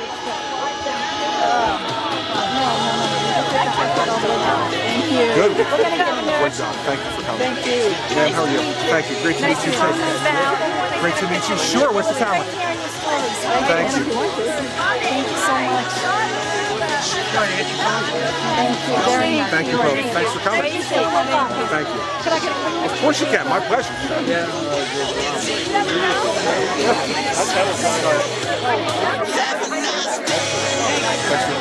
By the way, in Boston, somewhere around the 1800s, some famous guy did all kinds of research on gravity. And this is the center of gravity? And they called it that on the website, that this is the center of the gravity center of the universe. There you go, baby. That's a good thing. Hey, by the way, you've got a great staff. Thank you. So I know you guys are getting this done. We are. You got Macaroni, New Hampshire, that's all you Good need. man. It's very good. Thank you so much. How are you? Oh, I'm happy to be back. There we go. Thank you. Thank you. Hey, man. How are you? Nice to meet you.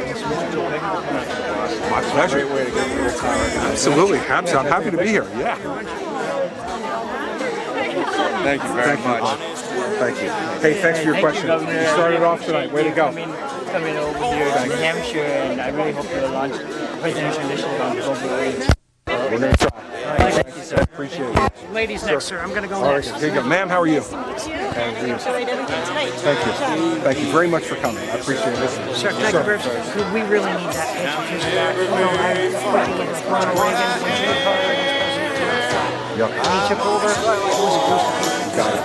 Thank you again. And I just wanted to say I'm a pharmaceutical guy. I'm being laid off for 2 weeks. So I get home tonight. Gatlin, New Jersey. That whole Yeah, the whole thing. Awesome. You know, so you head home with me on this? We'll get a picture. Sure. Let's count.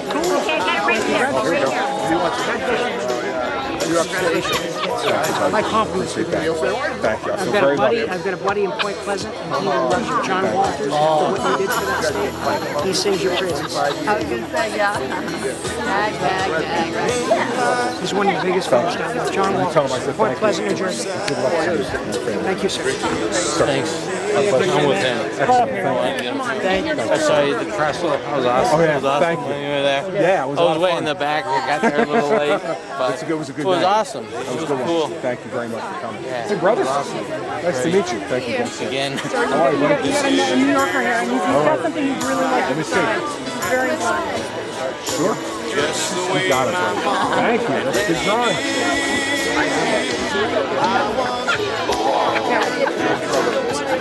Oh, you there today? Good. Yeah, let's get a smile. Good job. Guys, Here, come on. Come on, let's make it happen, okay? Let's go back to New York strong.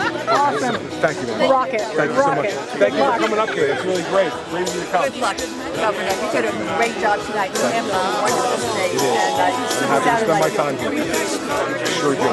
Thank you, man. Betcha. It wouldn't be a bad place. Go up to one of the lakes. Thank you, sir. Appreciate it. Good luck there, young friend. We do. We'll keep at it. Good luck. Thank you, sir. Appreciate it. Get a beer for you. All right. I think I may try to get one of those. Thank you. Followed you a long time. Best of luck. Thank you, sir. Appreciate that very much. Hi, how are you? I'm Erin Carter. Very nice to meet you. These are my children, Keegan. Keegan, how are you? And Catriona. We're trying to show them the political process. It's so important. Thank you for coming and spending your time tonight. They That's actually really great. both watched the debate on TV, Excellent. Way and to they very go. much enjoyed. And I was wondering if I could get a picture. Of course. Come on, guys. Come on over here. We'll be all at the same level. All right. That's a nice picture. I might have that light. Is that light too much? I'm Here, sorry. let's turn this way. There we go. Getting your pictures taken with the next president. Thank you, guys. Thank you very much. And I gotta tell you, I really like what she said about your mom. I might try to use that with my kids. Not a bad thing. Not a bad thing. It works for us. Thank you. Great to meet you. Thank you for coming and spending the time tonight. Very nice of you. And then this is my mother-in-law. The grandmother.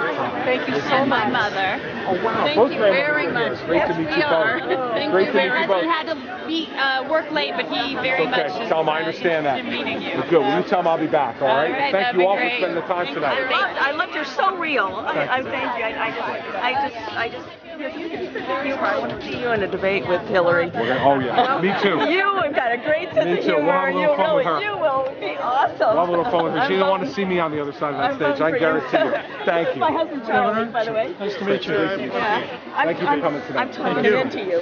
Good. I'm working on it. Young women are in charge. You are a Cowboys fan. I'm a Giants fan. I understand that's a You're a problem. Cowboys fan. So's my dad. My dad's a Giants fan. I understand that's a problem. So for trying to get past it. Work through it. Work through it. My father's been able to. Thank you, He's a Governor. Giants Enjoy fan. it tonight. Yeah, thank you. Thank you for coming. Thank you for the work you're doing in New Jersey. Thank you. That's great. Born and raised there. Oh, good. Where? Well, born at Fort Dix. Thank you. My daughter. Hi, Chris. How are you? Hi, good. So, thank you so much for addressing like the cost of college and education, and then addressing too like Social Security in the future, because I feel like we're caught in the middle. You are. I mean, we pay all this money, and then I'm a social work student, so we'd sit in class and we talk about Social Security and how it's great and everything, and then we're all just rolling our eyes. We're not. Because you don't think Are we you're going to see it? Yeah. And if we don't change it, you're not going to. So thank we you better so do it. much for Thank you. doing that. That's really nice. And thanks for what Can we you're get a doing. picture? Sure, come on.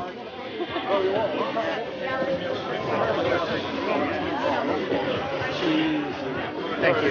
Sir, thank you. Thank you again. Great to meet you. Thank you. Sure. Just shake your hand. Thank you, man. Appreciate it very much. Thanks for coming and listening. You bet I will. That's what I'm doing. Thank you. For making the evening for us. Happy to have you. Really, this is the most fun one I've had. It's pretty nice. Really amazing. Could have been perfect, right? Really And the bugs perfect. even stayed away. Yeah, they did, right? Just a few little gnats. It was all good. Thanks. Oh, hi. Oh, come on. Let's do it just as we go into that light. Sorry, Governor. Oh, that's a bad picture. 1, 2, 3. How'd we do? All right? Thank you so much for I welcoming was me. in Milford, no, it's the first thing you need, so that's Good. Thank you. Well, I thank love you. it when you say about your family, your mother and your father. She's my mother-in-law. That's my mother-in-law. Thank you, buddy. Nice to meet you, Governor. I'm glad you came to our state. Me too. Me too. Of course. Come on. Thank you. Jersey girl, boy. You got it. Thank you. Thank you very much. Thanks for Sammy Cider Mill. Sammy Cider Mill. Tell Mary Pat. Yeah. Hey, Mary Pat. Yeah, we talk. Okay, just talk. You know what my favorite song? Candy. My father's here. How do you think we feel? serious? We're Yankee fans up here in Red Sox Nation. I understand. You got to talk. The Mets, man. 4.5 games I ahead. know. You're feeling good. Thank you, Tom. Really good. Rick, Governor, welcome to New Hampshire. Rick Olson, the gentleman on the staff, said you spent a few minutes with you on Second Amendment. He's the president of the Londonderry Fishing Game Club. That's great. But he lives in Manchester. Good. He's a good man. I've helped him on a lot of campaigns. Goes all the way back to Senate. And Good. I'm happy to sit down with you anytime. I'll be up here a lot. Let's sit some release. Sure, anytime. Yeah, and if you want to set some time where we have time to really sit down and go through issues, I'm happy to listen. Oh, sure. All right? Yeah, that'd So be we'll be great. back up. I'll be back up Monday. Absolutely. So and every week. So Tom knows when I'm coming up. Okay. Whatever questions you have, I'm happy to answer. Because I'm proud of my record and I'm happy to talk to you about it. Awesome. All right? Thank you. Good. Appreciate the time. Thank you. I'm in a Paul Border. I own Molly. Oh, thank you so much for Oh, letting you're me more here. than welcome. Thank you So for great. coming. I mean, it's great. What a great, phenomenal. What a great place. I mean, really, it's so wonderful. I'd love to have you in for dinner when you're up in the area. Thank you. We will, because we're going to be back. So absolutely. I don't know where my man went. Oh, here we go. Oh, Donna. There we go. Thank you for being here and for staying. Got it? Beautiful. Thank you. We will come back quiet without all the cameras. All right, by all means, Kelly on up tonight. Have that for alcohol beverage. I'll see what my wife's into. Absolutely. All right, thank This you. lady would like to have you. Sure, come on, of course. I already told her I was Sicilian, but I didn't know Let's try one more. I have never voted for somebody for president that I haven't met. Good. Well, don't start now. Don't start now. I got an inside track. I'm one of the ones you met. That's good. Absolutely. Thank you. And you know what? Appreciate it. You don't need to throw money at the education. Thank you. It's not money. There's plenty of money now. We're awash in money. That's not why we're in the Accountability. Absolutely. And expectations. Expectations are too low. Yep. And it's mostly because the parents put pressure on the teachers to leave the kids alone. Yeah, that's right. No, we need. Yeah. Up here. Got to aspire to great things. You won't achieve them. I have a son who went to Dartmouth and one who went to Syracuse. So They're okay. They're okay. They're okay. That's really good. They're good. It was a pleasure. It's an absolute pleasure to listen Thank to you so much for coming. I hate to say it, a registered Democrat, That's okay. but all the 17 Republican candidates, I love your message. Thank you very much. You're sincere, you're knowledgeable. It's actually just fun to listen to you speak. Good. You're very, and I like how you addressed the question that I was going to ask that I didn't get a chance to ask, was about congressional term limits. I think that the career politicians in Washington make every issue about getting reelected and not what the people really want. So, no, I'm totally for it, and I just don't understand why they think they're indispensable, because they're not. Exactly. None of us are. Exactly. And if we could get rid of a president after 8 years, and we get rid of in my state, a governor after 8 years, there's no reason for us that they should have to stay longer than 12.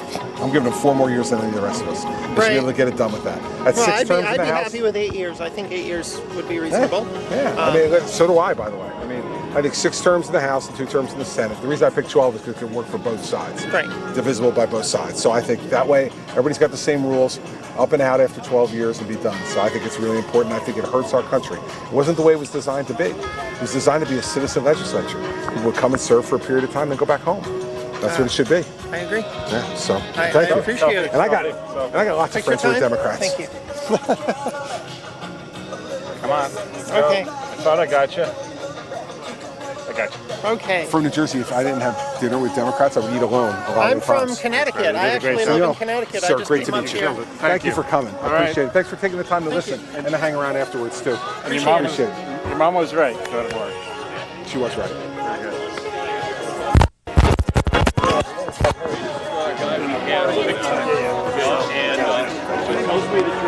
How we doing, brother? What's the chance of a Christie Paul ticket? No, actually, Slim. Either way, I think it would be slim, right? Really slim. This is actually kind of a New Boston. My father graduated from New Boston High School in 1955. When they had a high school class, 14 people in the class, small town. So This is what a great setting. it really is, yeah. Right along the Scattaquag River. A lot of fun. Until you've had a few bug bites, you haven't really been to New Hampshire. That's true. Exactly right. The long sleeves help, buddy. The primary is going to be in We have next. Absolutely. the primary is going to be in February, and you're going to see some know. cold Yes, weather. I'm aware. We'll keep working hard until then, okay? But thank you for saying it right now. Thank you. Nice to meet you. Thanks, guys. I filled him in a little bit. That was filmed by It was a good conversation. Thank you for your help. I reminded him of that, too. You should. I did. Yes, I did. Did you see Deb? It's good to see you. Thank you. Absolutely. Had trouble with the music? Thanks for being here. Thank you, my dear. Look at us. Yeah, man. What are we, like stalkers? Here we are. Heck no, man. You're the ones that keep me going forward. Are you kidding? I see your face. I'm like, Hey, look what Deb bought me tonight. I bought the 5-pack. Strong, so baby. strong. Did you see the news about him today? He's got 5 to go. Yeah, he's doing really well. So I texted him today and I said, "You're such a show off." I said, you got to beat cancer faster than anybody else too. I know, exactly. It was great to talk to him. He sounds very good. It's so enthusiastic. Like, feels. He looked good yesterday in the news. Yeah, right. Yeah. He feels really good. I mean, like you said, he gets tired and his bones are. But he's going to work very close. That's why he's halfway through. He really is. It's lucky I stumbled over him. He was really good. Really good. Just a little stumble. Just a little stumble over him. Yeah, it's all good. I'm like, it's all good. That's great. I didn't know. Those are very important traits. Okay, so. All right.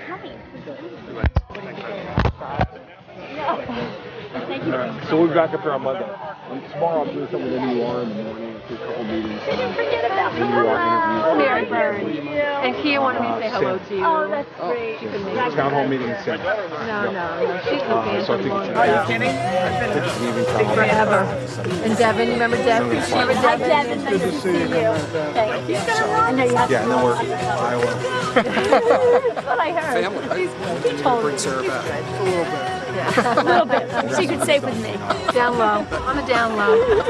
Just listen, say good luck to Sarah. Thank you. Oh, yeah, it's going to be a good weekend. My Did kids Andrew are go very back? excited for corn dogs or whatever the heck they're going to eat. Did Andrew go back yet? No? September 16th. 16th, Princeton. September? September 16th. The more you pay, the more they go.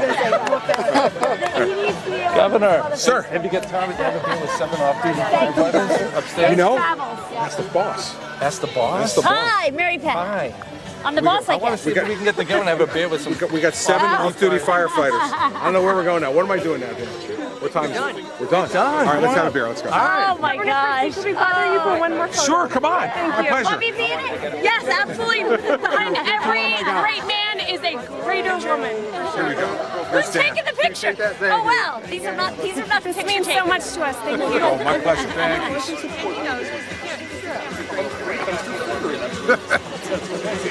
Thank you, sir. Best Thank of luck, you. Governor Thanks again. Christie. Thanks for coming. Thank you, and thank you for your question. Thank you. Really lovely. Last guy in line here. How are you, Governor? How are you? Good. Yeah, what do you got? Everybody ranted and raved about intrusion in education. Said reform should be state-driven. No one went to Ronald Reagan's position of shutting the federal Department of Education down.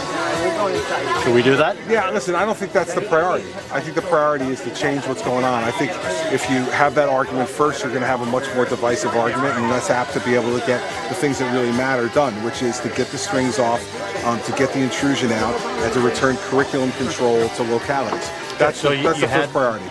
You're on the same wavelength as Governor Kasich, who said we did it wrong in the 1990s. We said we were going to kill the Department of Education. He said everybody thought we were saying we were going to kill education. Yeah, I mean, you got to be smart about how you do this. So how about we call it, we're going to decentralize the Federal Department of Education in 50 directions. Listen, I think at least 50, and the fact is that, you know, if you're a governor, and Kasich knows this and understands it too, they're in our pockets and in our curriculum much too much than it should be. And so, you know, I think that's the important thing to get done. And I think if you don't tie it up with other things that are more controversial, you have a better chance of getting that done. And if we can devolve that control back to the states, the benefit that we'll get from that far outweighs anything else that's symbolic. So just call it decentralization. Massive total decentralization. How about going after the actual part of the issue and not just going for the symbol? Symbolism is important. I'm all for that in certain areas, but in education, we need to get at the substance of this thing and get it fixed quicker. Yeah, but here's an argument that's very simple.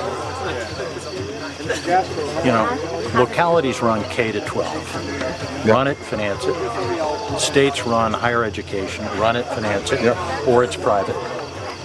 You've got people in Washington who have no operational experience telling the people who have operational experience what to do. Yeah. I think the American voter gets that. I think they do too. Formulated that way. I think they do too, but it's not a one-way conversation. And we'll have Secretary Clinton from the other side saying what that means is he doesn't care about education in America. Don't walk into their traps. There's no reason for us to walk into their traps. I've watched them do it. I'm a little more concerned about getting the job done. And that's why I would take it the way I take it. Great. But thank you. Good one. You're here late. Thanks. Thank you very much. Appreciate it. Take care. I'm not. What are you drinking, Governor? American beer, right? Yeah. I mean, what it is, as long as it's cold. All right. Republican Governor Chris Christie of New Jersey live at Molly's Tavern and Pub in New Boston, New Hampshire this evening for a town hall meeting. He will be in Iowa on Saturday. I'm the leading state sponsor of terrorism.